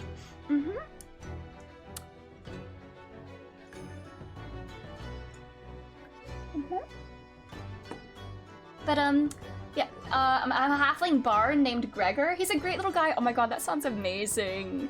He sounds like a great little guy. Bard sweet, yes! My Dark Urge tab is a bard. She's a Celadrine Drow bard. So that's for cleric multiclass, highly recommended. I will need to try that out. I want to try multiclassing in future playthroughs for sure. I kept everybody as like their original class in my first one. Gonna be lurking. Hopefully a great stream. Thank you, thank you. Sport classes, yes! We love it. My character is a druid. I focus on her like spellcasting druid and stuff with lots of support and damage is kind of like her role that I use. But anyways, we are, like I said, we are on the second to the last case of this entire Great Ace Attorney Chronicles, and we are in big spoiler territory. If you have not yet played this game and are interested in it, now would probably be the time to like lurk or leave or whatever, because we are very close to the end and big spoilers are happening. I'm about the game because no PC, because I only play Sports Druid. A Sports Druid, what's that? I only have limited D&D experience outside of this game. Soul Drow and Cleric is hilarious with the dialogue options. It's gonna be Cleric, sorry your whole family died in the yeah! Man, it's like it's like, you could be like a two-faced drow. Like, you could be nice sometimes or you could be a bitch. And that's great.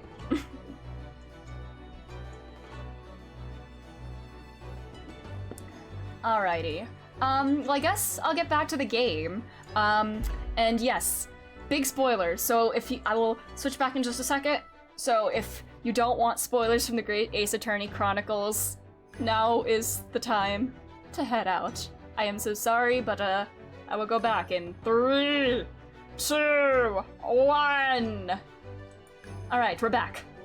Anyways, it's a subclass focused around AoE and using your mushrooms. Ooh, that sounds kind of cool. Yeah, I just want to be a drow, but yeah, everyone hates me. Yeah, why? But anyways, this secret mission. I actually have a favor to ask. Which is... this trial I'll be prosecuting tomorrow. I'd like you to be there to see how it ends. Right in front of me. As the defense-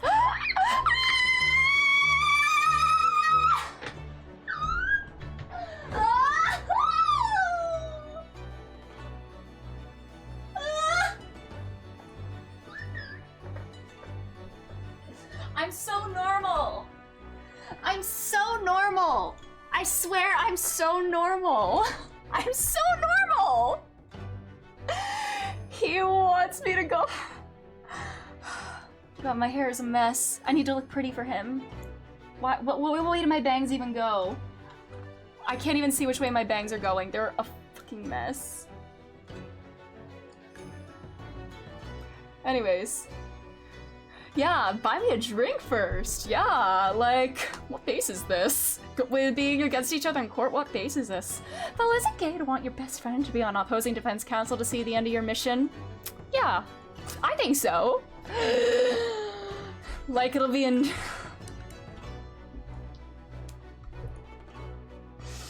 right in front of me as a defense counsel. Yes! What's this all about? I want to see how far you've come. Does he... what if he believes Van Zeeks is innocent and just took on this case solely because he wanted Ryunosuke to defend him and to be like, you know what? I want to see how far you've come. I want to see how well you've grown. How much you've grown. I know you have what it takes. Can you please smile a little bit? But Lord Van Zeeks would never put his fate in my hands. What if it was a request from you? On the contrary, he recognizes your talent. He does? It's not easy to see behind the facade sometimes. Here, have a look at this. Oh! The baby! He looks so cute! Is this the first time I've seen him smile? I don't think we have ever seen him smile before. It's so Clint! Hi! He looks so Clint-like. He has never smiled before. We've never seen him smile. I don't think we have. He looks so young and happy here! And then old Greg Z. Is one of 2 official images where he's smiling? Only 2? I'm so unwell. I am so unwell about him and Kazuma. Oh. The other one where he's holding a PS4! What was he playing on the PS4? Smiley Uni graduate! This is before he saw the horrors. He's like 22, fresh out of college, with a bright future ahead of him, and a living brother. Oh, he looks so proud of him! That's Lord Van Zeeks and Inspector Gregson. In a photograph that must have been taken some time ago by the look of it. Oops, I didn't mean to do that. Oops. And who's the third person? It's So Clint. It was displayed very prominently in the detective's office. Aww, in Gregson's office, he kept that picture? Aww. He should have been at the club, yeah, but instead, his brother died and he had got these Reaper rumors. Yeah, he is looking quite scrumptious. So Gregson really treasured that photo? Aww. Yes. What I'm trying to say is, if you really think you can trust the Reaper, you might find that some straight talking makes him take a different view. Take it. Aww. If this was a treasured memory. That's so sweet. A dedication to be wholly devoted to background characters. Very real. We have a type. I don't understand. Why are you giving me this? Just hurry, Ryunosuke. Visiting hours at the prison are almost over. What are you doing, Kazuma? Alright, bye, babe. I love you. Can I give you a goodbye kiss? I'm back! Honey, I'm home. Lord Van Zeeks is still... It's been hours and he's still poring over that letter. Wow. Hours later. Wait, why isn't it showing up? Oh, pfft. I was like trying to get a picture to show up and... wrong picture. There. Me, TBH. Hold on. Where even is this picture? Never mind. Sorry. Barak, go back up. But yeah. Yeah. Still reading an email for that long, yeah.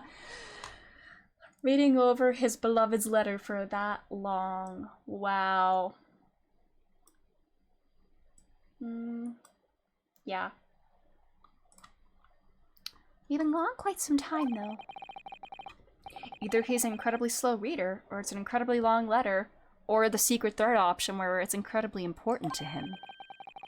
I might even be able to read English faster than he can. Aww. I was intending to ignore you entirely. But I can't turn a deaf ear to such an insulting news. How dare you insult that I do not... I don't know. I didn't think you'd hear that. People hear everything you say and think, buddy. I had the case notes brought to me in secret. I was reading them to pass the time. Yes, we heard that your trial is set for tomorrow. Which is none of your business. So, have you found a lawyer? How many times must I reiterate the same thing? This is nothing to do with you. In other words, no. We're just talking to Lord Strongheart, and the prosecutor for your trial has been decided. I'd expect nothing less, though I have no idea who it is. It's going to be Kazuma Asogi. Asogi? Oh, that name. Yeah, he's... Are you, like, not gonna teach him the law anymore after learning about who he is?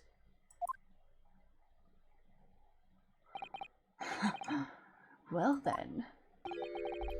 It seems I'm going to have to engage in conversation with you again after all.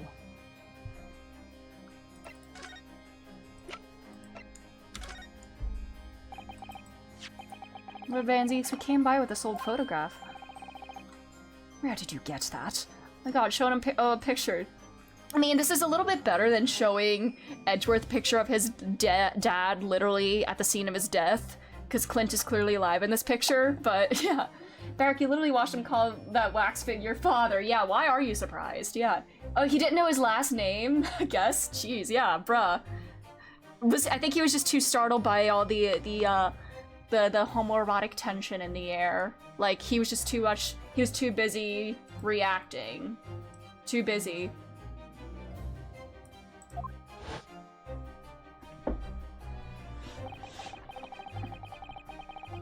It was taken when I became a qualified prosecutor. It's almost unbelievable. Oh, they were speaking Japanese. Ah, I see. I assumed it was long lost. Is the man on the left there? Yes, that's my brother, Clint. Aww. It had to be, really. Aww. My brother, Clint. Apparently this picture was prominently displayed in Gregson's office. He had a deep respect for you, you know. Were you aware of that? Respect? That's nonsense. No, we've heard someone attest to it very clearly. Inspector Gina Lestrade, no less. Aww. Well, maybe once, yes. There was a time when things were like that. We were brothers in arms, jovially discussing the future of justice and other such lofty subject matter. That was a nice glimpse of the past. I thank you. I feel as though I got a nice glimpse of the past then, too. Aww. There was a glimmer of light in his eyes, a brief twinkle. An insight into the true nature of this man, known to all as the Stone Cold Reaper of the Bailey. He cares about it! He does care about people! 10 years ago, my older brother, who was the director of prosecutions at the time, was murdered. And the killer, as you know, was a visiting student from the Far East. Not a single day goes by when I don't curse the name Asogi. Genshin Asogi was Kazuma-sama's father. So what cruel twist of fate is this now, 10 years later? The man's son is to crucify me in some kangaroo court? I still don't understand why Lord Strongheart apprenticed Kazuma to you. It's what he does. No doubt he knew of the young man's true identity from the outset. And he just wanted to torment you. That's fucked. That's pretty fucked on Lord Strongheart's part. But what could he have been hoping to achieve? Let's not forget it was only 8 days ago that Kazuma recovered from his amnesia. Why would Lord Strongheart assign this trial to somebody like that? Asogi. That name is the very epitome of my bane. The bane that is Unibanese. Yeah, because we're all serial killers. Your hatred of all us Japanese. Jesus Christ, man. He does love stirring the pot, I see. I'd only just been appointed as a prosecutor when it happened 10 years ago. My brother Clint, the director of prosecutions, was hunting down a mass murderer. The so-called professor. Assigned to the investigation as his partner was a certain visiting student dispatched from Scotland Yard. And that was Genshin Asogi? Exactly. I developed a deep respect for the man. He seemed noble-minded and chivalrous in the extreme to me. But none of us saw the true nature of the man. My brother Clint. He always calls him my brother Clint. New theme. So I lost everything when it happened. My esteemed brother, the people I believed in, and any semblance of right prevailing over wrong. Oh, how awful. To avenge my brother, I prosecuted an Asogi's trial. It wouldn't ordinarily have been allowed, but I beleaguered the ascribed prosecutor until he consented. What do you mean by the ascribed prosecutor? The man in charge of the Professor case inquiry, Lord Maelstrom. Woo! So has Strongheart just been a petty bitch this whole time, wanting to get rid of you for taking that case away from him? Is that it? Songs with fucked up time signature. Oh, I love that when it's so like just there's no rhyme or reason to it, and it's just like ah. So, huh. It's an 11-4. Holy shit, that's freaky. Jeez. How does that even work? Jeez. 11 beats per measure. Jeez. He was a highly accomplished prosecutor, but he agreed to relinquish the trial to me and act as my advisor instead. Since that time, he's the one person to whom I felt indebted. I'm sure you must have seen your zeal for the case and recognized your potential as a prosecutor. Anyway, time passed, but then, earlier this year, who should arrive in London but you? And, of all things, as a lawyer. So the part that switches back to 3-4 when it plays Barrack's leitmotifs. No, I love music theory. I love, like, learning about the connections of music and like, the way it can be used to, like, bring callbacks and everything. Like, I love music theory. I felt your animosity the first time I ever faced you in the courtroom. Your obvious deep loathing of us Japanese. I kept telling myself it was illogical. But for so many years, that hatred festered inside me. I could no longer control it. There's so many in this game. Please do what's done. Yes. I can understand why now I know the history. But in the same way that I'd long felt the Nipponese to be the bane of my life, to Kazuma Asogi, I am the bane of his. The Reaper who sent his father to the gallows. I mean, did you not see the way he slashed the wax figure of his father? I don't think that's the case, buddy. He's looking for revenge, and he intends to take it in court tomorrow. I mean, I don't think that. If you saw the way he sliced that wax statue. I wonder who had to pay for the damages to Mr. Spell, though, because... Asumasa Kitagawa, is that the composer? Gregson's transfer to the Paris Police Prefecture had finally been arranged for the coming month. But he'll never make it to France now. It's a tragedy. Yes, come to think of it, he did mention something about that, didn't he? And what about Gina? He's the main composer. Cool. I wonder, does it happen often? Being transferred internationally, I mean. It's the first time I've ever encountered it. Oh. The Paris police welcoming an English detective is almost inconceivable. Can't imagine what kind of magic Gregson must have worked to put that arrangement in place. And he probably did it for the benefit of Gina!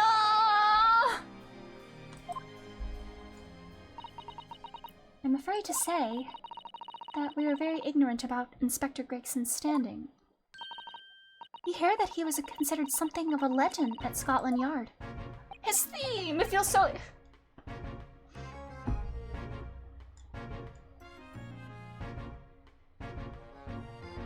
It feels so wrong to hear his little peppy theme without him here. He's... God, I miss him already. I miss Chipman. I miss him. And seeing all the other Bobbies be like really sad about it just made me sad as well. Again, it was 10 years ago that he first made a name for himself, by uncovering a decisive piece of evidence that exposed the professor's identity. If it wasn't for Gregson's singular approach to the case, the discovery would have never been made. What sort of approach? After my brother's life was taken, the inspector pushed for a full autopsy. Oh my! 10 years ago? Why is that so surprising? Autopsy was considered a desecration of the body at the time, and rarely performed. And my brother was, of course, a noble. That made the idea of it even more unthinkable.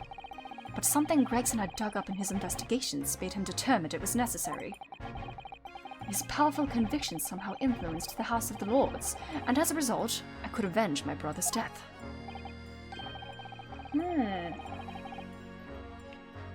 So you must have... Yeah, they cut him up! They did...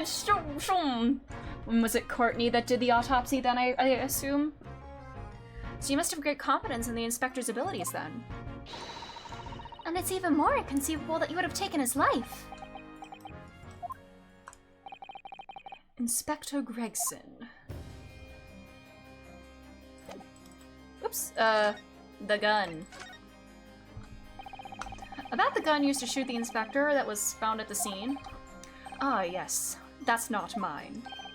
Really? Because common opinion seems to be that it is. What do you expect me to say to that? Lord Strongheart informs us that you claim to have misplaced your firearm. As embarrassing as that is, I'm afraid it's true. When did you lose it then? That, I don't know. Oh. I was issued with a revolver when I first became a prosecutor 10 years ago. I must have stowed it somewhere, I suppose. Or left it somewhere, perhaps. You have something in common with Lord Van Zeeks after all, Mr. Naruhodo. A talent for misplacing things. Oh, this has nothing to do with me! Don't drag me into it! She's fulfilling her little sister duty by bullying you when she can. Don't make the mistake of associating me with this Nipponese! Oh my god, dude. Oh dear. The rift is very wide, isn't it? So it's not decisive evidence, clearly. It doesn't look good, that's for sure.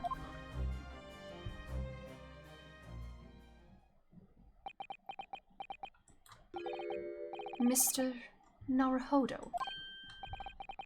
He's actually, yeah. He's actually calling me by name, whoa!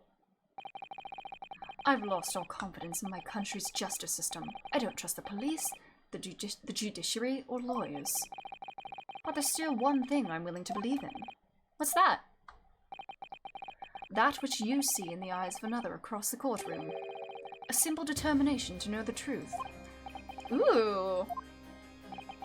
From the very first time we clashed in the Bailey almost a year ago now, I couldn't deny it, even though I dearly wish I could. Here is a loathsome Nipponese who has absolute integrity as a lawyer. There were only two other men I've known with that same look in their eyes. My brother, Clint, and Genshin Sogi. The man he idolized and the man who betrayed his trust in the most hideous way. When you showed me that photograph just now, it reminded me. You mean this photograph? So true, Van Zeek showed the club, yeah. Back then, I was able to laugh. I was free of the shackles of mistrust that plague me now. I looked to the future with hope. Oh. Look at this photograph. Back then, I used to be able to laugh.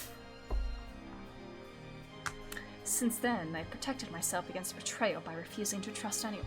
Just like Gina! Literally just like Gina! And like, Gina did it as a means of survival, you did it as a means to just... I mean, I don't know if survival's the right word, but...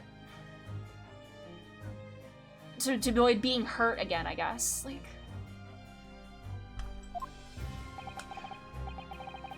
But at times, the mire into which I've sunk makes it almost impossible to breathe. He's so lonely.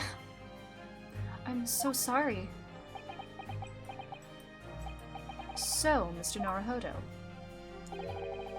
I want to believe in that look in your eyes. I need to believe in it.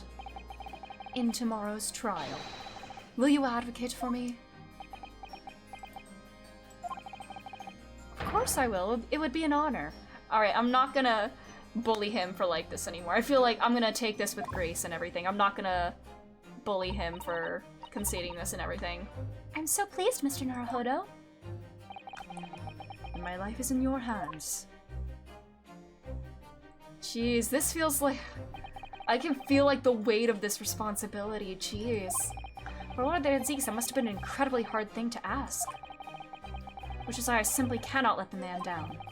Tomorrow, in the Old Bailey, against my old friend Kazuma.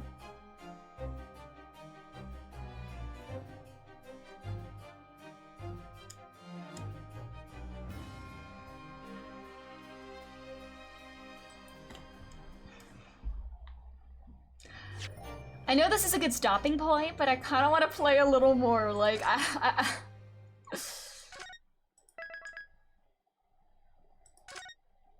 kind of want to play a little more and see more Kazuma. I need more Kazuma in my life. November 2nd, that's my mom's birthday.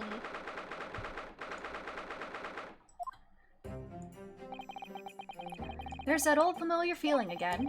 The crushing pressure of this historic courthouse. Actually, no, it's a little different today. There's an even more menacing tension in the air.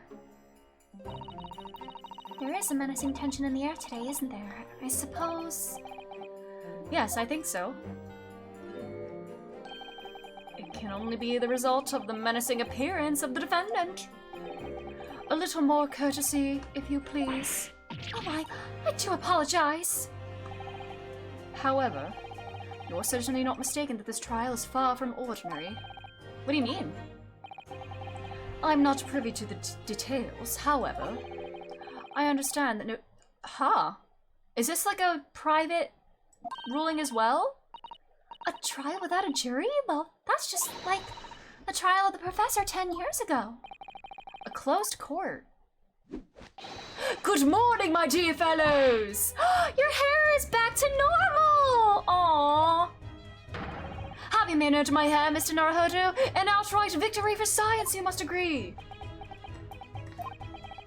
To be perfectly honest, so much happened yesterday that, well, I completely forgot about your little hair problem.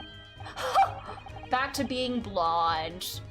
What to one man is a little hair problem, is to another a day of drinking dubious potion after dubious potion.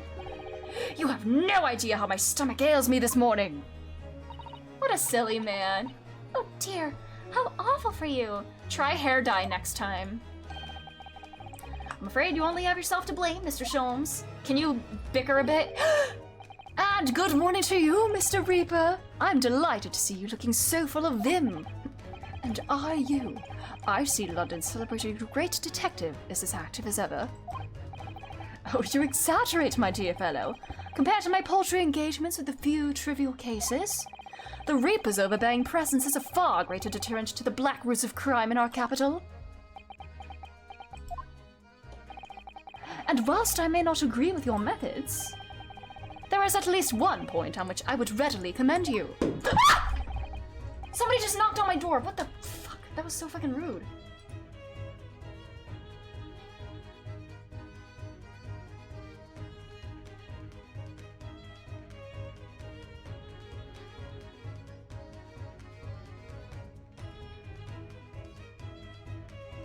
Okay, apparently my brother dropped his water bottle outside my room and it like hit my door, which, I don't know. Jesus, I'm so sorry about that.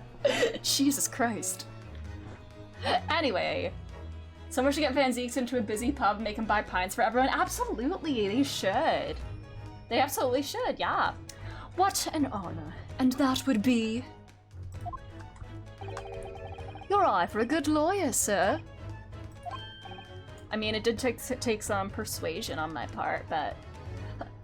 Mr. Sholmes? After all, behind this lawyer there is a very great mind. My own. What are you trying to say? I wish only to say that you should be prepared for quite a trial, Mr. Reaper. Sorry to barge in. Hi! Daddy's here! Hey, my daddy's gonna be here. And Gina, too. Gina. What's that on her arm? Is that a mourning band? Aww. Father, shouldn't you be at the symposium? It's been postponed, so I have some free time. I decided to come along with the police inspector to see our country's up-and-coming student in action. And see Kazuma's too. And see the judicial assistant. Your daughter is the greatest judicial assistant in the world, and I hope you're proud of her. I shall be very, very interested to see the fruits of your studies over the past year. Well, it's an honor to have you here. Let's hope there's some fruits to see. There's definitely gonna be some fruits in the courtroom for sure.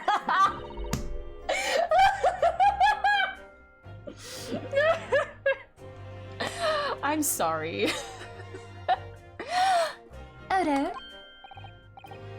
Yes, Gina? Why'd you agree to this, eh? Why'd you take him on? Were her eyes always this smudged? Or no? Like, is that like... not that I'm expecting that she's like wearing makeup or anything, but are there like smudges from like crying under her eyes? I don't feel like those have always been there. Unless I'm just not observant. This Reaper bloke. Everyone says it was him what killed the boss. I'm sorry, Gina. But I just don't believe that. Well, if it weren't him, who was it? I don't know that yet. I don't care who calls him what. The Reaper's just a name. He's just a person at the end of the day. And if it turns out it was just him, if it was him who killed the boss, then God help him. And he's right there. Fiery eyes indeed. Yes, the culprit deserves every ounce of your loathing. Huh? At least, that may be some solace to the deceased. Oh, I'm really sad. He's like, yeah, fair enough. Please, Odo. Get whoever did this for the boss. Oh, Gina. I ain't feeling this useless, but there's nothing I can do. So you've got to find who done this and make the wretch pay! Oh.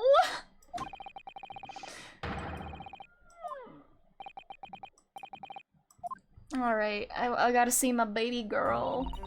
It's time, Mr. Naruhodo. Lord Van Zeeks. I want to see my baby girl. One who lost his treasured brother to a mass murderer.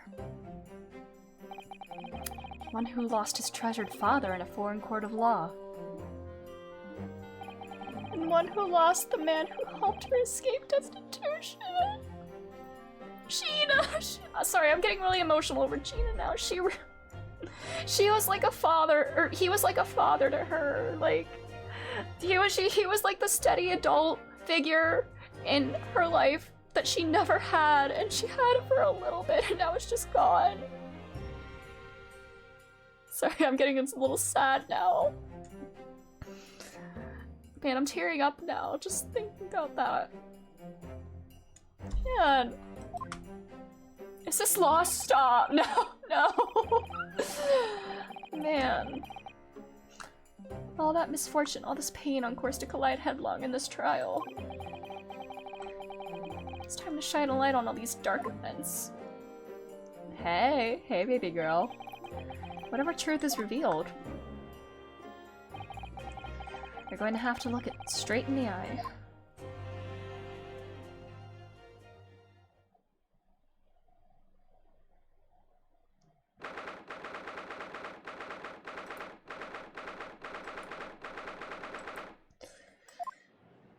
Hey, no. Oh, so things can get extra nasty in here today since we don't have people watching, huh? Interesting. In the name of Her Majesty the Queen, I hereby declare this court to be in session. We are here to conduct the fair and just trial of the defendant, Barak Van Zeeks. Counsels for the defense and prosecution, are you ready to begin?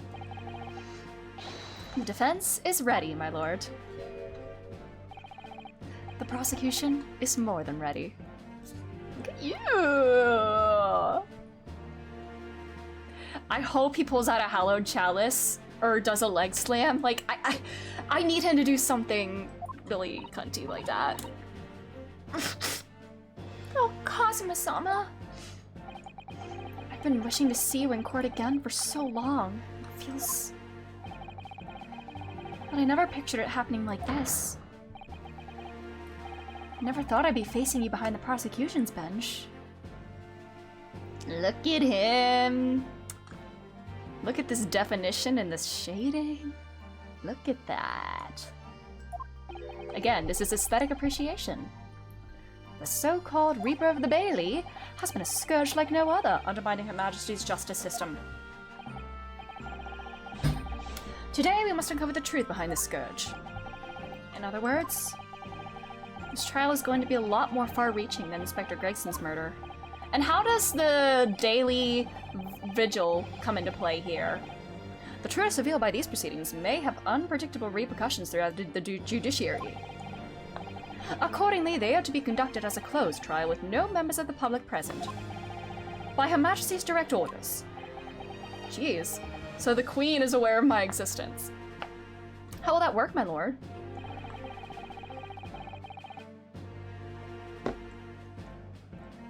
The burden of all arbitration and adjudication falls on my shoulders. Therefore, as you will see, the juror's bench shall remain vacant today. If no members of the public are present, might I ask who is currently occupying the gallery, my lord? They are members of the judiciary, here to witness proceedings and ensure an equitable trial. Members of the judiciary. Oh my! This is a very unusual trial already. There is, of course, another unprecedented aspect to these proceedings on which I must elaborate. The counsels for the prosecution and the defense are both aliens of Great Britain. I believe it takes an outsider to see the truth sometimes. God, look at his gorgeous brown eyes. And I stand here in this courtroom, as I stand here now in this courtroom, I'm quite certain this is the reason why I had to come to Britain. So this is involving your special mission?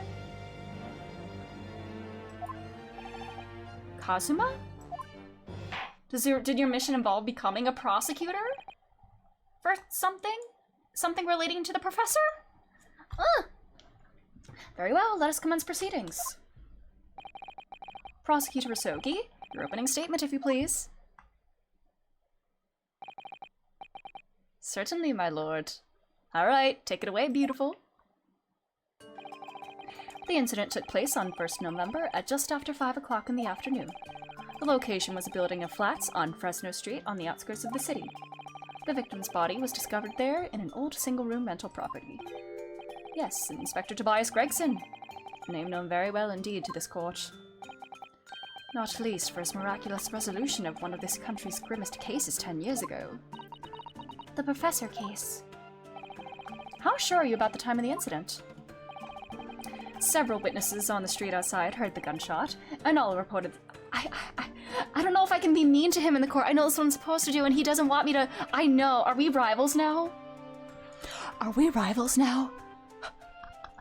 Are we rivals? And if so, I know he would want me to give him my all. He would not want me to back down at all. He would want me to come at him with everything I've got. And...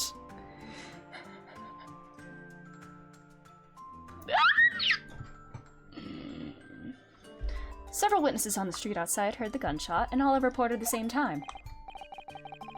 Yes, that's what Gina's told us too. There were a number of witnesses. I have here a plan of the room. Okay. With this hat, where are the chips? The victim was found curled up in one corner. It's believed that he was shot from the front at point-blank range and died instantly. How has the range been determined? There were scorch marks around the entry wound. Such marks are caused by the gunpowder used to fire the bullet. But powder hot enough to leave scorch marks is only ejected a few inches beyond the end of the barrel. In other words, it only happens when the target is at point-blank range. I see, yes. Thank you for the detailed explanation, Counsel. The autopsy report. Alright, I want to take a look-see at this. Mariah Gory. Gory, a very fitting name for a coroner. Close range, scorch marks at point of entry, caliber of gun matches that of standard issue firearms from member of the judiciary. Ballistic markings? Right. The murder weapon was found lying beside the victim. And have you managed to ascertain the owner of this firearm? No, my lord. Not conclusively. Bravo, Kazuma-sama. We're not trying to use the gun as evidence when its provenance can't be proven. Furthermore, my lord, it looks very lonely. Oops. It looks very lonely on that side of the aisle. I should go join him, or he should come to me. As I've explained, the revolver was fired at extremely close range. The bullet passed through the victim and struck the wall behind him. There was a candelabra mounted on the wall, and the tip of one of the candles in it was found to have been blown off by the projectile. We noticed that too, didn't we? Yes, that's right. Thank you for the thorough report, Counsel. The setting of the crime is clear to me. We will submit to the plan of the crime scene as evidence, please. As you wish, my lord. Okay. Is this Fresno Street room Inspector Gregson's private abode? No, my lord. The room is rented to a Mr. Hugh Boone, but there is precious little furniture inside. Aw, that Ryunosuke also does that kind of thinking, doesn't he? Aw, he picked up these mannerisms from Kazuma, didn't he? But there is a precious little furniture inside, and it is generally in a poor state of repair. So what on earth was Gregson even doing there? Presumably he was investigating some case or other. When a policeman was informed of the gunshot from the witnesses and rushed to the scene, he found only the deceased inspector and the accused standing alongside holding a revolver. The attending officer arrested the accused on the spot. Edgeworth forehead tap. Yeah, that's where I've seen it before. The Edgeworth forehead tap, yeah. That's it. The details of the case are clear. In that case, the prosecution would like to call its first witness. A name, please, counsel. Naturally, the accused himself. That's little smirk. Lord Van Zeeks, don't show any weakness in front of him, Ryunosuke. As a prosecutor, he believes in the oath of office he's taken, and will be compelled to tell the truth. Basically, it does also tell in Dance of... Yeah, that's what I was thinking, in the deductions. Yeah, he's so girlfriend. Look at him! God. This feels so surreal to, like, have him here. Let the defendant take the witness stand! Hey! So, witness, state your name and occupation for the court. Barrack Van Zeeks, Old Bailey prosecutor. I presume, Lord Van Zeeks, that you heard Prosecutor Isogi's opening precis? I did. It is alleged that you were found at the scene of the crime, and that you were arrested by the arriving police officer. Can you confirm this? Yes, my lord. Then I'm sure the court would like to hear you explain some things away. Namely, why you were there in the room on Fresno Street at the time in question, and what exactly took place. I intend to explain away nothing. I will simply tell the truth. I must say, Lord Van Zeeks, I never imagined this day would come. Or rather, I didn't want to imagine it would come, but since you became known as the Reaper, part of me has been dreading it. Bruh. Your formal testimony then, witness.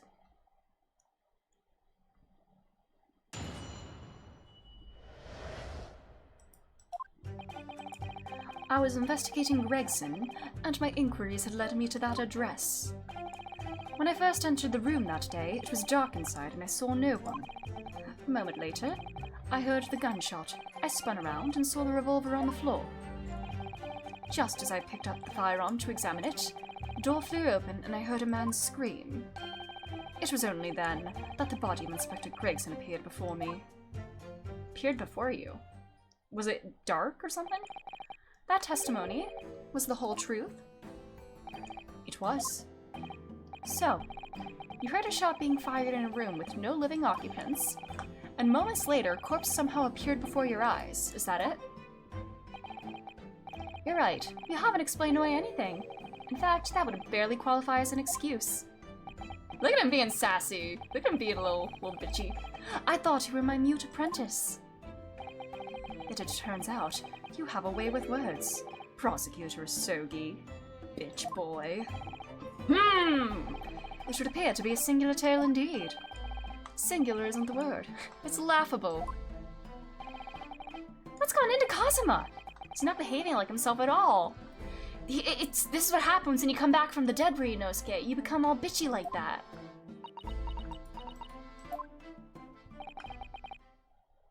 I love Toxic Yaoi! They are so divorced! They are! Man, Toxic and Doomed Yaoi. They were doomed before, and now they're toxic. Counsel, you may begin your cross-examination. Yes, my lord.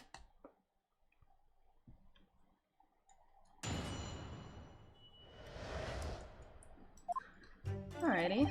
You're investigating Gregson. Why? Hold it! You were investigating the inspector? What on earth for? I'm not at liberty to say. Is it on Strongheart's orders, I'm guessing? I'd identified a distinct possibility that Gregson was involved in a case I was investigating. Regrettably, though, he was killed before I could secure the proof I needed. Is the court to understand, then, that on the day in question you followed the victim to the scene? No. I was privy to his movements in advance. How? Why were you inspecting another man, indeed? Sounds a bit... I stole into his office in the yard and consulted his diary. His diary? Damn! Bro literally admitted to snooping on his diary. Damn. Dear diary, the chips are saltier than usual today. Sholmes is irritating me. The address on Fresno Street was noted in the 5 p.m. entry. You illegally entered the man's office. In Japan, that alone would constitute a very serious offense. As it does in Great Britain, I assure you. Is that not the case, Lord Van Zieks? I was aware of the possible consequences. So, in summary, you were investigating the victim, and yet you refused to tell the court why. He's so bitchy, I love it! I didn't realize British prosecutors enjoyed such freedom to choose what to divulge under oath. Ooh! Get him! Get him, Kazuma! Why did I ever think I could defend this man? God, I love Kazuma so much. You saw no one. It was dark and you saw no one. So that means those candles wouldn't have been lit, then, I'm guessing. So why was that one would have been taller then? I don't know. The fact that the one that was shot at is taller than the other two is bugging me.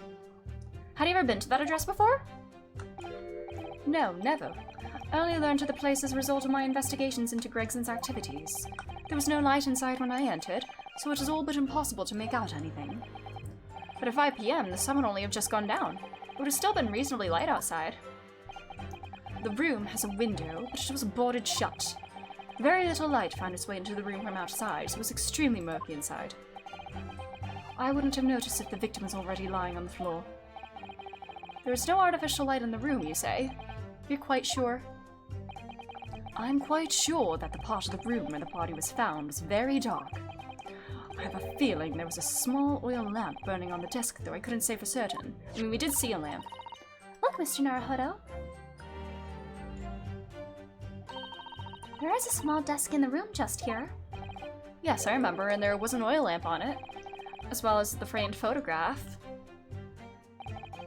When I entered the room, I closed the door behind me and started towards the desk to investigate. And what did you find? Nothing. I never actually reached the desk. Okay, then you saw the revolver on the floor. So, who fired the gun? I have no idea. I didn't see anybody else in the room. But you say it was very dark in there. Yes, that's right. All I can tell you is, I didn't sense another's presence. Then, could it be that the gunshot originated from somewhere outside the room? No, that's out of the question. Without doubt, the sound emanated from inside the room. I could smell the gunpowder. This is gonna go from bad to worse. And you say that's the point at which you noticed the revolver on the floor? Correct. And I foolishly picked it up. That was carelessness on my part. Presumably then, the gunshot you heard came from the firearm that you somewhat hastily took in your hands? In point of fact, my lord, I believe it did not. The barrel of the revolver I picked up was cold, and there was no smell of spent powder. But then, where on earth is the gun that was fired? Whilst I would like to oblige you with an answer, I'm afraid I can't. I too would dearly like to know that. Huh.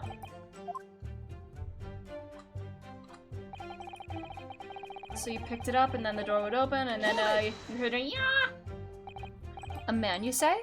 One of the witnesses, I presume? That's right. One of the street merchants working on Fresno Street. Who are these merchants? A number of them had set up their stalls directly beneath the boarded window of the crime scene. A match seller, a newsmonger, and a peddler. They've all given statements saying they'd heard the gunshot. And without thought of danger, they ran inside to see what had happened. Yes. Gina told us about that yesterday, didn't she? They burst through the door with some force, it would seem. They did, and almost gave me a heart attack in the process. But you're supposed to be the Reaper. The first man to come in immediately noticed the revolver in my hand and fled. A policeman patrolling on Fresno Street heard the commotion and was able to arrest the accused shortly after the incident occurred. Anyway, the man's scream drew my attention in that direction.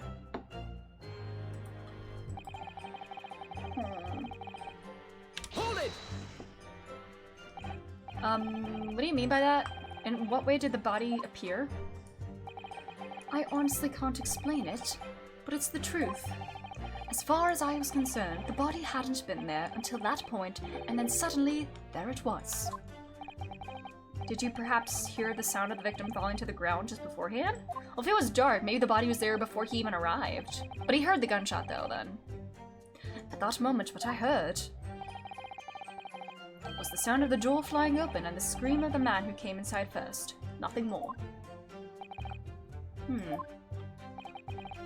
After the man fled, I examined the body. I was stunned to find it was Gregson. Most curious circumstances indeed. How the inspector was killed, or how his body seemed to appear out of nowhere, I have no idea. Objection! Ooh, Kazuma objection! Surely the court has heard enough. The Kazuma single fist slam, aww. My lord, the cross-examination is clearly revealed that the accused, Barak Van Zieks, is lying on multiple fronts. Is this his new thing?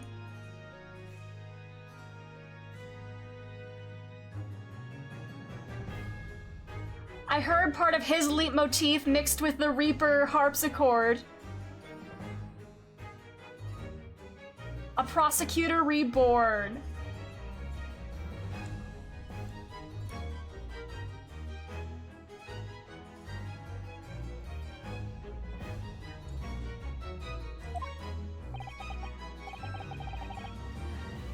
There's a whole samurai on a mission. This is it, isn't it? This sounds kind of like it.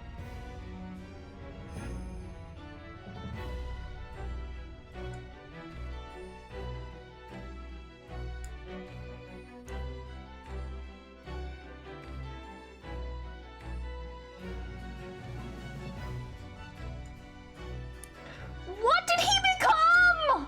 What happened to him? What happened to him? The defendant is lying, you say? Kitagawa is... What happened to him? Why is he like this? Kazuma, baby, sweetie, this isn't you. Please, babe, this isn't you. There's a dissonant on every other beat. Like, yeah, this feels so wrong. What happened? Like, this is not the song of an honorable samurai on a mission, or the defense attorney with ideals and whatnot. This is a man who is out for blood. This whole thing all of his behavior just feels like wrong. A prosecutor reborn. I'm gonna throw up. Wait, that samurai on a mission is made with traditional Japanese instruments, and this is made with English instrumentals? Yeah! Look how they massacred my boy! They westernized him! Dishonorable samurai on a vengeance! Ah! This feels so wrong! He claims he failed to notice because the room was too dark. That's correct. No, that's impossible. As proven by okay, there's the thing that was bugging me. If they were lit, if they were left burning and going down, yeah. Sometimes you see the horrors and it does unspeakable things to your body and mind. Yeah. Ronan on a rampage. Ooh, I like that. Man, he saw the horrors. Oh. I am so mentally ill over this man. Why am I like this? He lived in England too long. I can relate! Yeah, what England does to a motherfucker. How does that prove anything? If you examine the tip of the long candle, you can see it has been blown off by a powerful impact. One would assume that the projectile from the firearm passed through the victim and struck the candle. The problem comes when you consider the other two candles, which are clearly of a different— See, this is what was bothering me the whole time. Like, they had been burning longer after it was shot, I'm assuming. I lived there for 3 years and I think that ruined me. Oh no. Yes, I can see that only the candle that appears to have been struck by the bullet is long. They could reasonably expect someone to have lit all the 3 candles together, which begs the question of why only one has ended up longer than the others.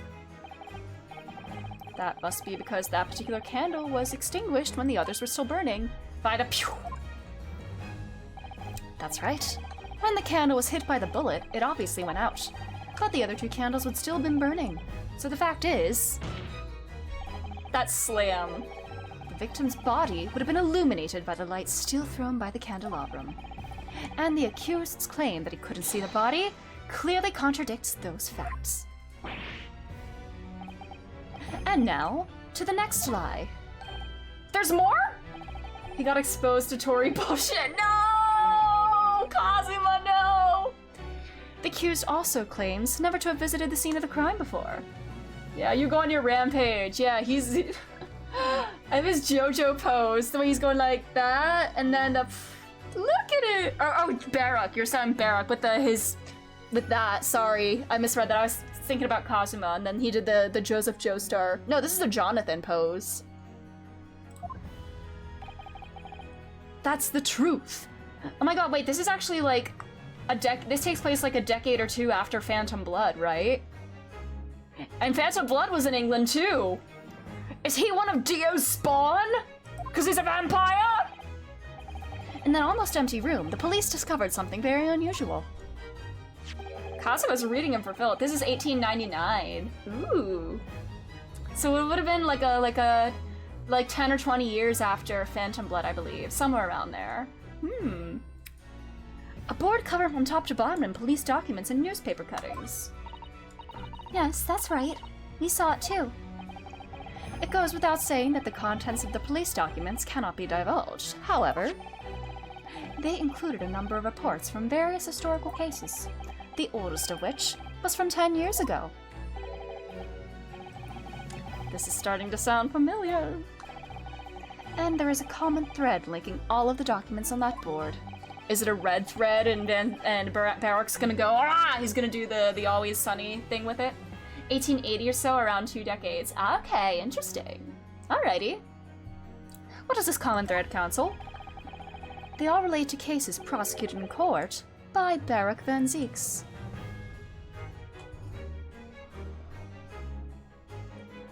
Okay, I'm sorry, this face. He's so smug. Why is he like this? Why is he making that face?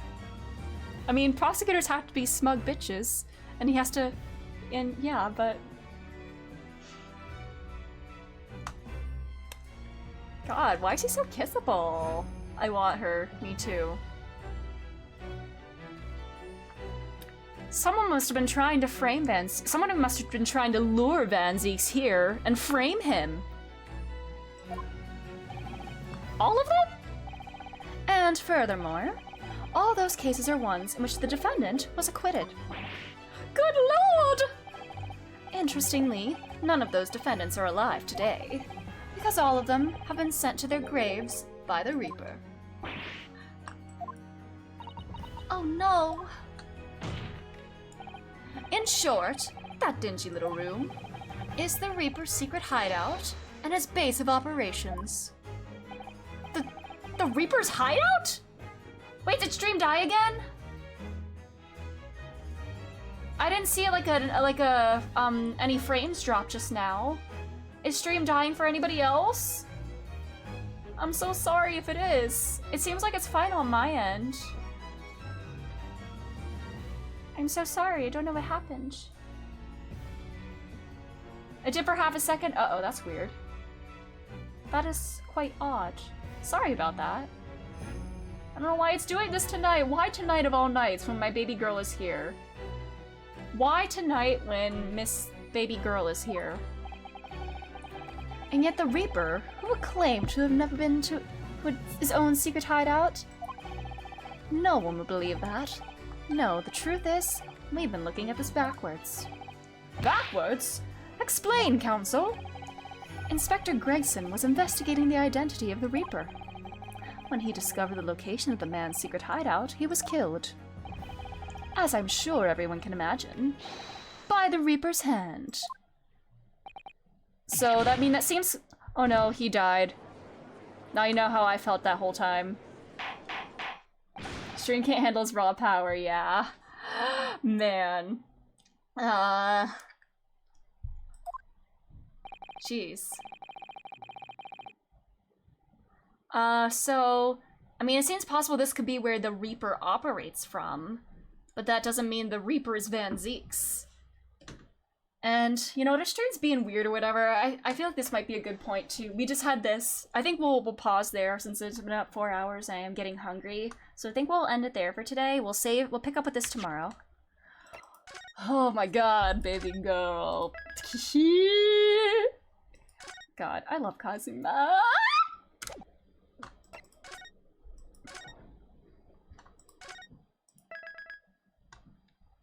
We'll pick up with this tomorrow.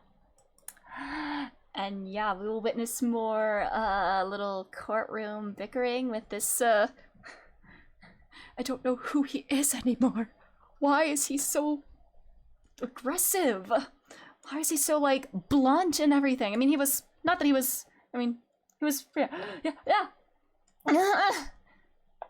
God damn, crazy man. The British got to him. Sad. But we'll end it there for tonight. Thanks again for being here. I have 76 hours in this game according to Steam. Holy shit. Hoo boy. I think when I put it on, looked it up on, How Long to Beat, it said about 72 hours for the duology. But I also read things out loud and think things through and everything when I have the game open and everything, so it takes longer to stream. His beans on toast got too soggy, no! I still look normal compared to what at this point.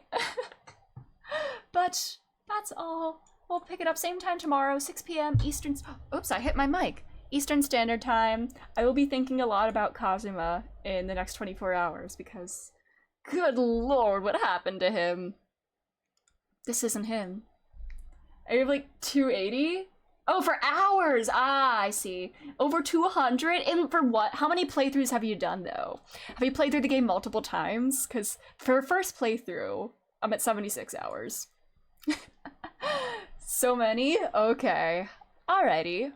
God. I wonder what it's gonna be like if I replay this from the beginning, knowing everything that I know. Then I go back and play specific parts. I might do the same. But yeah. I didn't expect to get so sad about little Gregsy and Gina. Gregsy being her dad. I was tearing up a little bit at that. Gina being sad about it. And first replay's crazy. After multiple replaythroughs with different people. I might have to do that with a friend. I might have to do that with somebody. Cause yeah. But yeah, thanks again. I gotta replay it because the foreshadowing is crazy. Scared. Well, anyways, thanks again for being here. We will continue this tomorrow. And hopefully my computer will not drop any frames or have any issues. I hope it will not die. Watch so many people play this. I have to reverse through. I need to do that too. They were shadow stuff from in 1-1. Stuff with Wilson, probably stuff with Wilson and Giselle, Brett, Aishin. And then Kazuma's mission was mentioned in it. Interesting. But yeah, I definitely have to look at a lot of playthroughs and other people's reactions to everything when I'm done too, because holy! But anyways, that is all. I must go get a snacky and some water and some rest. You all do the same. Get some rest. Take care of yourselves, and that's all. Good night. Bye-bye. We're still doing it for him. We're doing it for him, actually. We are doing it